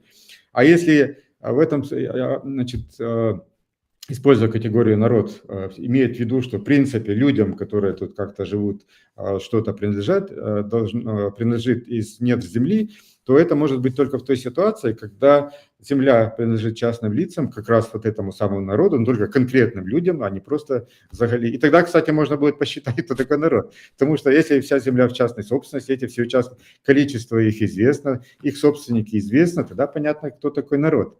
О птичках. Вот поэтому, если давайте выполнять Конституцию, сделаем частную землю, каждый участок будет принадлежать кому-то конкретному, и тогда мы будем понятно, кто такой народ. Так вот, когда земля принадлежит частным лицам, и там в недрах что-то есть, тогда можно говорить о том, что недра принадлежат народу, но опять же только в том случае, когда этот народ, этот человек, которому этот участок принадлежит, добудет эти. Просто у него теперь понятно, где он это может делать, где он имеет право это делать. То есть он не может бурить что-то там на соседнем участке, а не на своем, да? Но на своем участке он может провести геологическую разведку, там что-то пробурить. Опять же, естественно, не нарушая права частной собственности там соседей, да, не загрязняя их участки, там, не нанося им там вред здоровью и так далее. То есть должны быть какие-то технологии или бурить посредине своего огромного участка. Но это отдельный вопрос. Но только понятно уже, кто может бурить на этом участке. И когда он достал, вот это ресурсы земли, которые принадлежат ему. И все 40 миллионов человек, ну не 40, если там по семьям возьмем, там, допустим, там 15 миллионов семей, да, добыли эти ресурсы, и вот мы говорим, да, ресурсы народа. Но опять же, каждый кусочек этого ресурса, понятно, кому принадлежит, а не просто взагали. То есть даже в этом случае, значит, ресурсы или недра земли принадлежат народу, это все равно такой, то есть обобщающая фраза, да, подразумевая, что каждому конкретному человеку, который проживает на соответствующей территории, принадлежит какая-то часть этих самых ресурсов. Тогда понятно. Сейчас, когда этого нет, когда половина земли принадлежит государству, а когда даже частные участки все равно принадлежат не людям, а государству, чиновникам, то никакой, значит, сама фраза «ресурсы принадлежат народу», ну, она просто там смехотворная, она вообще ничего не означает. Необходимо понимать, что земля действительно даже часто не принадлежит их частным собственникам. Вот у вас есть частный участок земли, вы там все что угодно можете делать? Нет. А что можете делать, что разрешит соответствующий чиновник? А когда кто-то имеет право решать, что там делать на этом участке земли, то кому принадлежит эта земля? Ну, тому, кто имеет право этим распоряжаться. Поэтому даже частная земля не принадлежит вам, просто принадлежит чиновнику. Поэтому, если говорим о ресурсах земли, о недрах земли, то, собственно, никому она сейчас не принадлежит, никакому народу, она ничейная, распоряжаются чиновники. Ну и даже вот опять же в русле вот этого, значит, диалога Трампа и Зеленского, не знаю, там реального или просто виртуального, заочного, там дайте нам земельные ресурсы, мы там вам что-то там делаем, или рассчитайте земельными ресурсами, то даже здесь мы видим, то народ решает вообще, что делать с земельными ресурсами, или какой-то чиновник, политик. Нет, народ не решает, никакие конкретные граждане не решают, решает это все государство, причем не как таковое, а вот как один человек какой-то решит, то и будет с земельными ресурсами. Ну так вопрос, кому принадлежит? Какому-то мистическому народу, мифическому, или этому конкретному человеку эти ресурсы? Очевидно, этому человеку. Поэтому, ну вот так, опять я, значит, распространился с одной темы на другие, но тем не менее. Ну да, мы можем даже не только по Украине посмотреть, там, вот Трамп предложил из Газы 2 миллиона человек взять и переселить. И они с президентом, премьер-министром другой страны, из Израиля, с Натаньяху, сели, пожали друг другу, сказали, вот мы классно придумали. Вот это была их земля, а теперь это не их земля. Мы их всех выселим и все. Нормально. Поэтому во всем мире, если мы, тут Рачинский часто говорит, что в Украине нет частной собственности, но тут мы должны сказать, что нигде в мире, по-моему, уже нет частной собственности, за исключением редких случаев. Например, в той же Германии, если у тебя дача, то ты не можешь на даче ночевать. Потому что принят закон, по которому на даче ночевать нельзя. Ты можешь приехать, подышать воздухом и должен уехать. Можешь ночевать под мостом, но на даче не можешь. Ну, вот такая вот история. Или тебя будут оштрафовать за то, что у тебя в гараже лежит не машина, а вещи, которые не принадлежат машине, 10 тысяч евро штраф. Потому что так решил чиновник. Твой гараж, но... Дело даже не в гаражах, даже вот в Германии вас могут оштрафовать то, что вы окна, например, шторками закрываете. У себя в доме, в квартире. Ну, в квартире, кстати, не знаю, а в доме, да, вас оштрафуют. Закрыли окна шторками. А соседи позвонили в полицию и скажут, что-то они закрываются шторками там у себя в доме. Приедет полиция и все скажет, штраф, это раз, а во-вторых, больше не закрывайте шторками, иначе будет тюрьма. Чей это дом вообще? Кому он принадлежит? Как там может, кто устанавливает правила, как там себя вести в этом доме? Поэтому, да, когда у нас есть... Ну, в этом и смысл, собственно, государства, государственное регулирование, что оно считает людей своим ресурсом, и мы сейчас это явно, собственно, видим в буквальном смысле.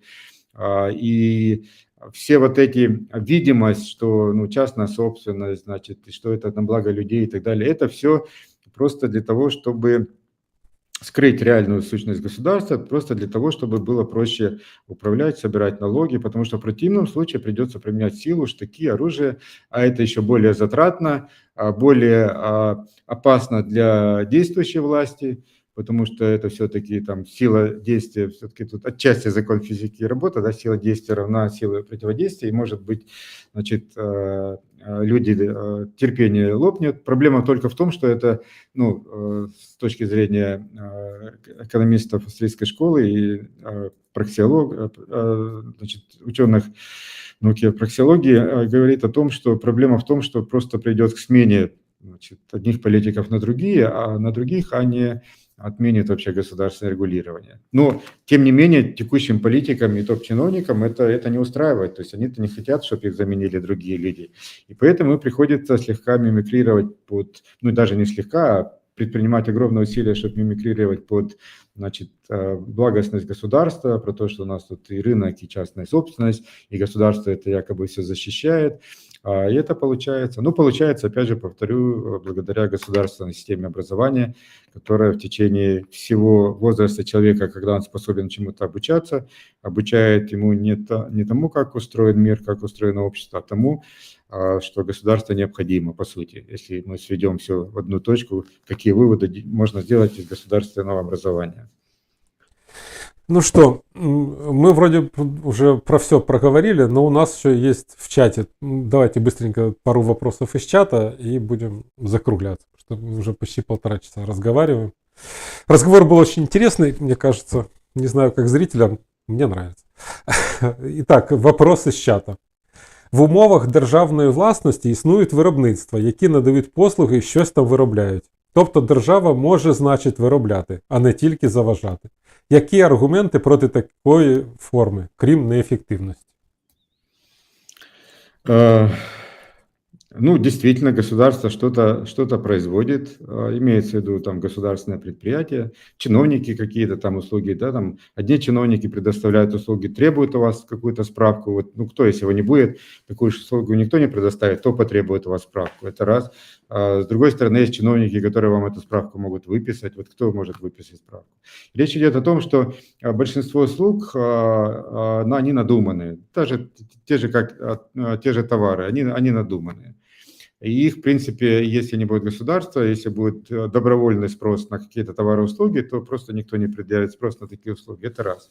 С другой стороны, естественно, государство производит какие-то товары, которые нужны людям, действительно нужны. Ну, возьмем те же дороги, допустим, еще какие-то вещи, там, медицинское обслуживание, если государственное, оно нужно. И в этом смысле, если мы говорим об эффективности, то да, можно говорить об эффективности, что это менее эффективно, чем если это будет делать частный бизнес, частная инициатива. Но когда мы говорим даже о той услуге, вот как просто представить эту низкую эффективность, да, вот, потому что это как бы, ну, может быть менее эффективно, ну, как-то есть, в принципе, да, насколько она будет более эффективна, если будет этим заниматься частный бизнес и не государство. Этого не видно, да, как бы сказал Бастиа, и в этом проблема. Но у нас, слава богу, есть определенные аналогии, на которые можно сослаться. Ну, например, вот частный бизнес общепита, да, общественного питания так называемого. Замечательный, то есть не знаю, как там по другим городам, тоже, хотя, в принципе, неплохо, но в Киеве вот просто замечательно. Есть, конечно, разного качества заведения, но, в принципе, огромное количество замечательных, и всегда есть выбор, можешь пойти куда угодно. И в то же время, ну вот мы с вами, во всяком случае, помним такой же сервис общепита, там, государственный Советского Союза. Но это небо и земля, то есть туда заходить просто не хотят. То есть если сейчас идти, значит, в кафе или это там праздник, отдыхать, значит, посмотреть на новый интерьер, атмосфера, там можно и поработать, отдохнуть. То есть, в принципе, люди стремятся туда попасть и жалеют, если, например, там или не хватает денег, или времени, или еще чего-то. Значит, ну, с советским общепитом такого не было. То есть, ну, сложно было представить, что ты туда идешь, потому что, ну, вот тебе туда хочется. Нет, ты можешь заскочить в какую-то там, значит, пельменную, ну, просто потому что уже умираешь от голода, и вот это там жирное, склизкое, ну, хоть чтобы как-то там перебить аппетит, поесть. Вот, собственно, речь идет об эффективности. А еще более наглядный пример эффективности, или чтобы понять, в чем, собственно, проблема с предоставлением государством якобы нужных товаров, можно провести следующий пример. Вот вы попали в тюрьму, значит, по какому-то наговору, ну, или там по политическим мотивам, неважно, в общем, государство вас определило в тюремную камеру, и раз в 3 дня вам приносят еду. Есть, конечно, которую, наверное, тоже очень сложно, и вот, это же нужная услуга, кормить вас едой, казалось бы. Ну, худо-бедно, ну, вас кормят. Ну, проблема в том, что если бы не было государства, вы бы в камере не оказались вообще. И вы бы пытались хорошо дома, в хороших там кафе и так далее, а не получали какую-то баланду 3 раза в день, находясь в тюремной камере. Вот, то есть я бы сравнил производство государственных услуг именно таким образом, что государство настолько делает ваше, ну, в сравнительном отношении, если сравнивать с безгосударственным обществом, жизнь хуже, а потом вроде бы что-то предоставляет. Причем мало того, что предоставляет худшего качества, чем предоставил бы это рынок, но еще и для этого, ну, чтобы оно могло это делать, вас в условия поставили невыносимые.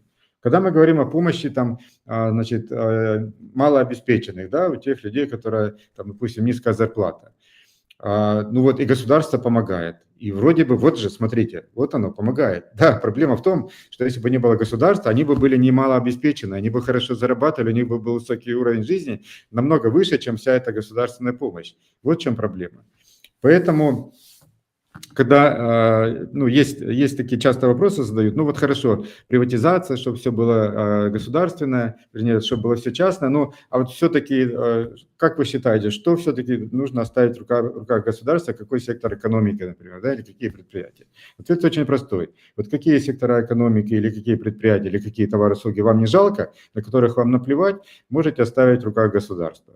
Все, что вам хотя бы важно или хотя бы малейший интерес вы к нему предъявляете, испытываете, лучше, чтобы это находилось в частных руках. Ну и тут небольшое еще уточнение, когда я говорю частное, потому что частно говорят, ну а почему вдруг частное, оно будет хорошее? Частное хорошее не потому, что такой заботливый частный там предприниматель, бизнесмен, он там любит людей. Нет. Вопрос в том, что когда мы говорим вот здесь, в этой отрасли работает частный бизнес, это значит большое количество конкурирующих друг с другом предпринимателей. А так как они могут увеличить свой уровень жизни только благодаря тому, что предоставят потребителям что-то лучше, качественнее, дешевле, чем другие, у них начинается гонка, и они просто вынуждены предлагать лучше, качественнее, дешевле. Поэтому, когда мы говорим частное, тут прежде всего играет ту роль, что их много, они конкурируют с друг другом, а не то, что вот оно просто называется частным и принадлежит какому-то конкретному лицу. Если будет какому-то конкретному лицу принадлежать там отрасль или предприятие, и он будет один, монополист, а другому, всем остальным будет запрещено этим заниматься, никакой разницы с государством не будет, будет все то же самое. Поэтому, ну, вот таким образом, значит, по поводу эффективности. Во-первых, большинство услуг просто не нужно, это выдумано, а во-вторых, те услуги, которые вроде бы как нужны или товары, на самом деле они все равно худшего качества, а во-вторых, за это худшее качество вы еще и платите худшими условиями жизни в целом, потому что государство за счет чего-то должно предоставлять эти товары и услуги. Оно, значит, должно вас грабить, других людей грабить, то есть снижать производительность всей экономики, делать всех беднее для того, чтобы кому-то что-то предоставить, причем худшего качества, чем они бы получали все это без государства. Так, еще вопрос у нас есть. Как по мне, просвещение – это хорошо, но это как будто не всегда достаточно для борьбы с пропагандой. Есть ли, по-вашему, еще какие-то методы? К примеру, если бы вы были моложе, то чем бы вы занимались?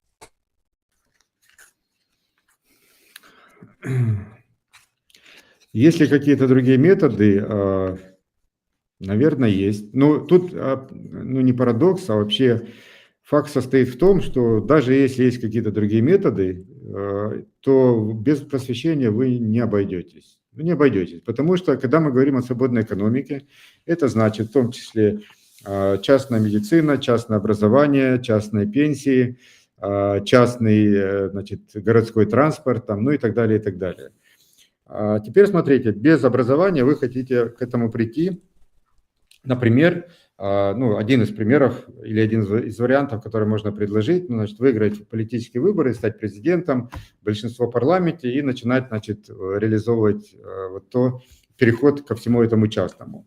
Но давайте посмотрим, вы идете на выборы, и что вы говорите своим избирателям? Так, значит, если я выиграю, значит, я отменю, закрою государственные больницы, закрою государственные школы, университеты, значит, отменю муниципальный и вообще государственный транспорт, ну, отменю государственные пенсии. Вот это все вы скажете избирателям. Вопрос, вас выберут или нет? Ответ – нет, не выберут. А что нужно для того, чтобы вас выбрали? Необходимо, чтобы люди понимали, что это правильно. Необходимо их в этом смысле просветить. Причем речь тут даже идет не о том, чтобы там все там 40 миллионов или там 30 миллионов, сколько в Украине людей, таким образом просветить. Нет, речь идет о так называемой существенной доле людей. Сколько это? 5%, 10%, 15%, 7%, неважно. Но так как все равно большинство людей идет, ну, грубо говоря, на поводу у тех, кто идет в каком-то направлении, поэтому если наиболее там активный или вот эта существенная часть людей пойдет в этом направлении, то есть будет считать, понимать, соглашаться с тем, что частное лучше государственное, а государственное регулирование только ухудшает нашу жизнь, тогда все остальные пойдут за ними. Поэтому вот так как вы не можете политическим способом ускорить этот процесс без просвещения, так я уверен, какой бы вы способ другой не предложили, значит, движение к этой цели все равно базисом является просвещение. Ну, потому что, ну, буквально, грубо говоря, если вы будете применять какой-то способ движения в эту сторону, просто люди вас повесят, потому что, ну, вы хотите лишить людей образования, медицины, пенсии и всего прочего. Фашист какой-то на самом деле. Поэтому, к сожалению, не могу так навскидку сразу, ну, кроме пойти в политику, да, какой-то предложить другой способ или еще один способ движения к этой цели. Но я занимаюсь просвещением, и прежде всего потому, что уже давно понял, что это первостепенная задача, базисная задача, основная, без этого ничего. Хотя и сам пробовал другие, в том числе, значит, другие способы и разработкой, значит, экономических реформ для государства, значит, и значит, бывание в статусе экономического советника, там, кандидата в президенты и так далее, и так далее. То есть уже на том этапе понятно, что это не работает. Объясню даже, вот я рассказал, что народ вас не поддержит. Я вам расскажу, как это будет, если вы напроситесь кому-то, значит, советником экономическим, допустим, да, или там правой рукой какому-то кандидату в президенты, у которого есть все шансы выиграть выборы. Я вам расскажу, что произойдет. Ну, во-первых, вам нужно выбрать кандидата такого, который, ну, почти либертарианец и нархокапиталист. Ну, я, значит, в истории Украины помню только одного такого кандидата, это был Терещенко. То есть, вот, ну, когда я с ним разговаривал, ну, да, конечно, все правильно, но начинается опять, народ нас не поймет, тут нужно, значит, как-то помягче. Но, тем не менее, он был такой, надо отдать должное, кандидат в президенты. С ним можно было надеяться что-то сделать. Но во-первых, народ, он не поймет, я только что об этом говорил. А во-вторых, весь остальной штаб кандидата в президента, все, то есть мы с ним вдвоем боролись со всем штабом в результате. Не знаю, там красиво ли об этом рассказывать в прямом эфире, но тем не менее, то есть не получится без просвещения. Во-первых, нужно, чтобы народ понимал, во-вторых, вот сейчас я уже вспомнил, что нужно, чтобы те люди, с которыми вы пойдете, значит, на эти выборы, тоже все это понимали, были ярыми сторонниками такого взгляда на экономику, на жизнь людей. А этого пока нет. И пока этого нет, вы там ничего не сделаете. Применять другие способы, ну, вас обвинят в государственной измене, народ на вас будет стучать, значит, будут отлавливать вас на улице. Я пока не знаю, какой способ применить, но так как это в любом случае, это лишение людей государственной пенсии, медицины, образования, государственных дорог, государственного транспорта и так далее, вы людей хотите жизни лишить фактически каким-то способом. И когда вы это пытаетесь сделать политическим, это еще выглядит, ну, нормально. Ну, такая точка зрения, вот, но если люди проголосуют, они точно не проголосуют, поэтому все нормально. А если каким-то другим способом, кроме просвещения, то я думаю, что народ это очень жестко встретит такую вашу инициативу. Хотя, повторю, я же не назвал здесь никакой конкретики, и, честно говоря, я так сейчас не могу придумать, что бы это еще могло быть. Если у вас есть какие-то варианты, предложите, в следующий раз мы их тогда обсудим. Как отреагирует общество, экономика и политика в лице государства вот на такую деятельность. И есть ли там какая-то перспектива в том смысле, что это как-то ускорит процесс движения к частной экономике? Ну, неофашистами на службе мирового капитала нас в комментариях уже называют. И то, что мы выступаем за то, чтобы всех сирых и убогих просто уничтожить. Это мы уже проходили. Неоднократно причем. Поэтому тут ничего нового нет. Это что же такое получается заблуждение? На самом деле, ну, если опять тут отдельный эфир может этому посвятить, на самом деле то, о чем мы говорим, мы же ничего не предлагаем. Я как экономист просто рассказываю о закономерностях и законах общественной жизни, экономики. Оно просто так и есть. То есть это не то, что нужно делать или нужно не делать. Просто речь идет о том, когда вы что-то делаете, экономика говорит, что будет такой обязательный результат. Вот и все. А делать вы можете что хотите. Это раз. А во-вторых, если развивать эту мысль, то когда мы говорим, что экономика должна быть более свободна, то на самом деле это приведет к тому, что как раз Ахметовых, Пинчуков и прочих будет меньше, и вообще их не будет. А люди, которые сейчас бедные или там вот социально незащищенные, что называется, их тоже не будет. Ну, потому что и те, и другие сместятся, так называемый в средний класс, будут все более-менее, ну, не одинаковые, но разница будет между людьми в экономическом смысле поменьше, не будет бездомных, там, бомжей и так далее, ну, и хотя не будет, да, Ахметов и Коломойцев. То есть поэтому мы как раз не за вот... как это марксисты любят, концентрацию капитала, да, за то, чтобы пенсионеры жили богаче, бедных не было. Вот о чем идет речь. Если прислушиваться к австрийской экономической теории, к науке о человеческой деятельности и не совершать их ошибок. Потому что когда мы говорим прислушиваться, это не значит, ну, что-то делать, что-то строить. Это значит понимать, какие ваши действия придут к какому результату. Как пример, когда вы говорите, что правительству необходимо увеличить минимальную заработную плату, уровень минимальной заработной платы, вы должны понимать, что это приведет к увеличению уровня безработицы. Причем безработными окажутся, значит, самые низкооплачиваемые. Вот к чему это приведет. И масса других примеров, что нужно понимать. Вот о чем идет речь. А с другой стороны, если вы это понимаете и говорите, нет, все равно нужно повысить минимальную заработную плату, пусть безработных будет меньше, вернее, больше, ну, это ваше решение, тут экономика с вами не спорит, ну, хотите так, да, тогда вы правильно действуете, хотите, чтобы было больше безработных, повышайте, требуйте повышения минимальной заработной платы. То есть экономика – это то, что будет, если вы как-то себя ведете, а не о том, что нужно сделать, что правильно, что неправильно, что угодно. То есть вот опять же, если вы хотите, чтобы Украина стала не только самой бедной страной Европы, но и самой бедной страной мира, и вы скажете, мы хотим, значит, ввести там 500% таможенные пошлины на все, значит, и запретить транснациональным корпорациям разрабатывать тут недра. Мы скажем, отличное решение, вообще 100% мы будем самой бедной страной мира. Экономика вам скажет. А если вы скажете, что мы хотим, чтобы, значит, экономика Украины стала самой сильной экономикой в мире, и хотим для этого, предлагаем для этого убрать все налоги, пошлины и госрегулирование. Экономика вам скажет, да, тоже молодец, пожалуйста, это приведет к правильному результату. Но экономика не говорит, к чему стремиться, к бедности или к богатству. Она просто скажет, правильно выбираете инструменты для достижения своей цели или неправильные. Ну что, давайте последний вопрос, он просто самый первым был. Ваше мнение об идее диаспора ОА сделать Украину 51-м штатом США? Ну, идея простая, я против этого. Значит, ну, когда-то, ну, как молодость, лет 20-30 назад, ну, у меня была такая идея, в принципе, когда я вот разрабатывал эти все программы экономии. Один из версий, хотя я полностью не разрабатывал, не прорабатывал, была, да, действительно, давайте попросимся там дополнительным штатам США и хорошо заживем. Но сейчас я понимаю, что нет. Этого... Дело в том, что сейчас, когда мы говорим о том, что стала свободная экономика, нам нужно добиться этого, ну, нельзя сказать, что это на маленькой, но сравнительно небольшой территории по сравнению с Соединенными Штатами. И мы здесь с одним, значит, образом мышления, ну, в смысле, не то, что с одинаковым, но как-то друг друга понимаем, да, можем быть разные точки зрения, спорить и так далее, но нам проще как-то в этом смысле общаться.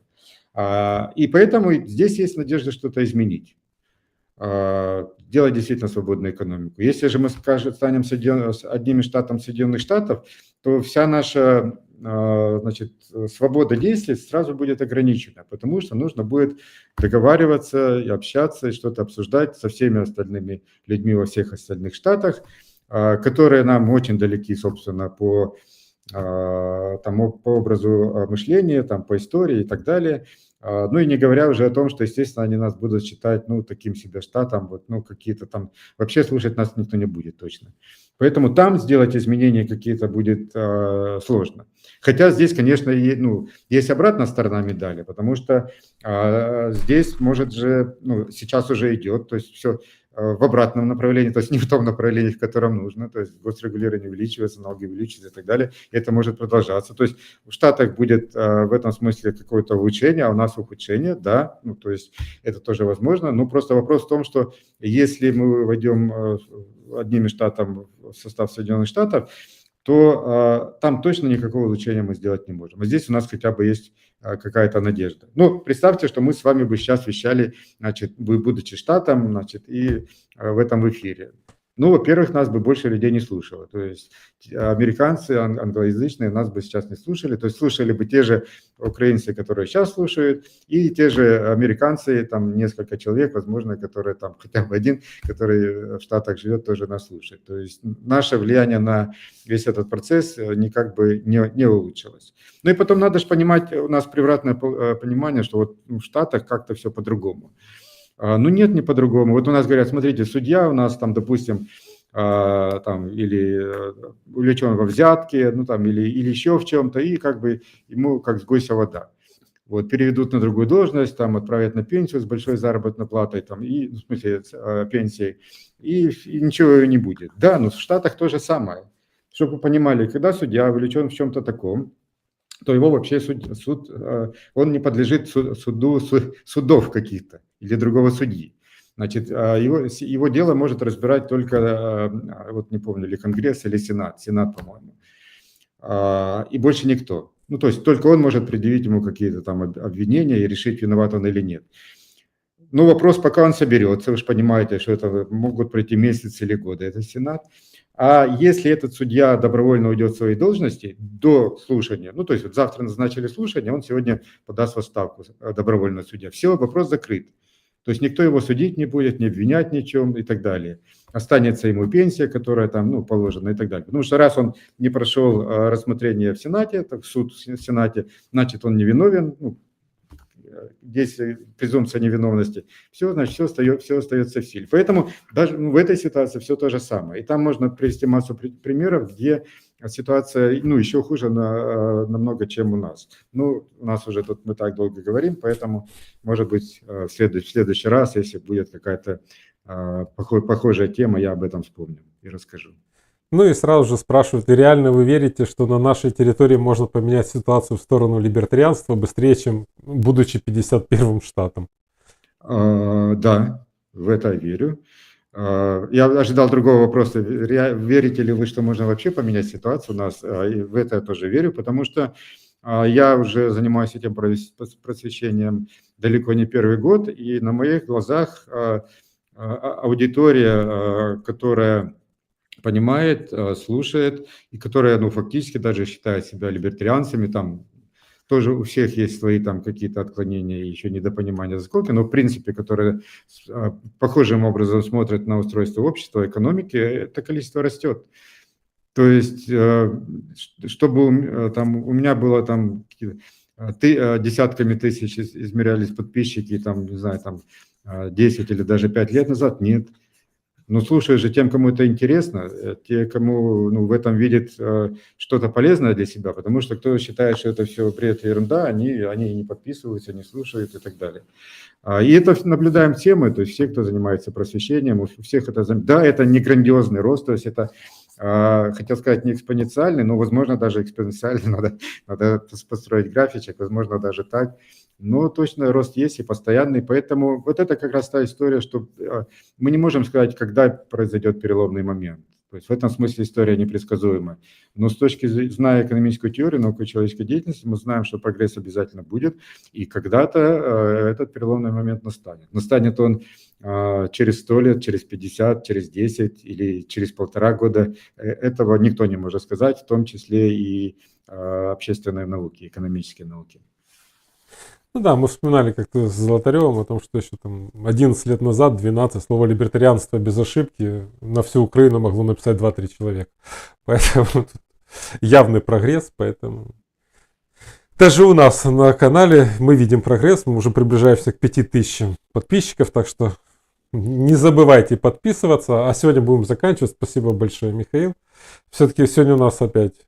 Мы почти 2 часа проговорили. Как-то незаметно время прошло. Говорили бы еще и говорили, но зрители устанут и упадут. Поэтому будем заканчивать, а потом будем резать на короткие видео, чтобы было проще смотреть. Ну что, всем спасибо. Еще раз спасибо, Михаил. Спасибо, кто нас смотрел. И не забывайте подписываться, чтобы мы дошли на нашем канале.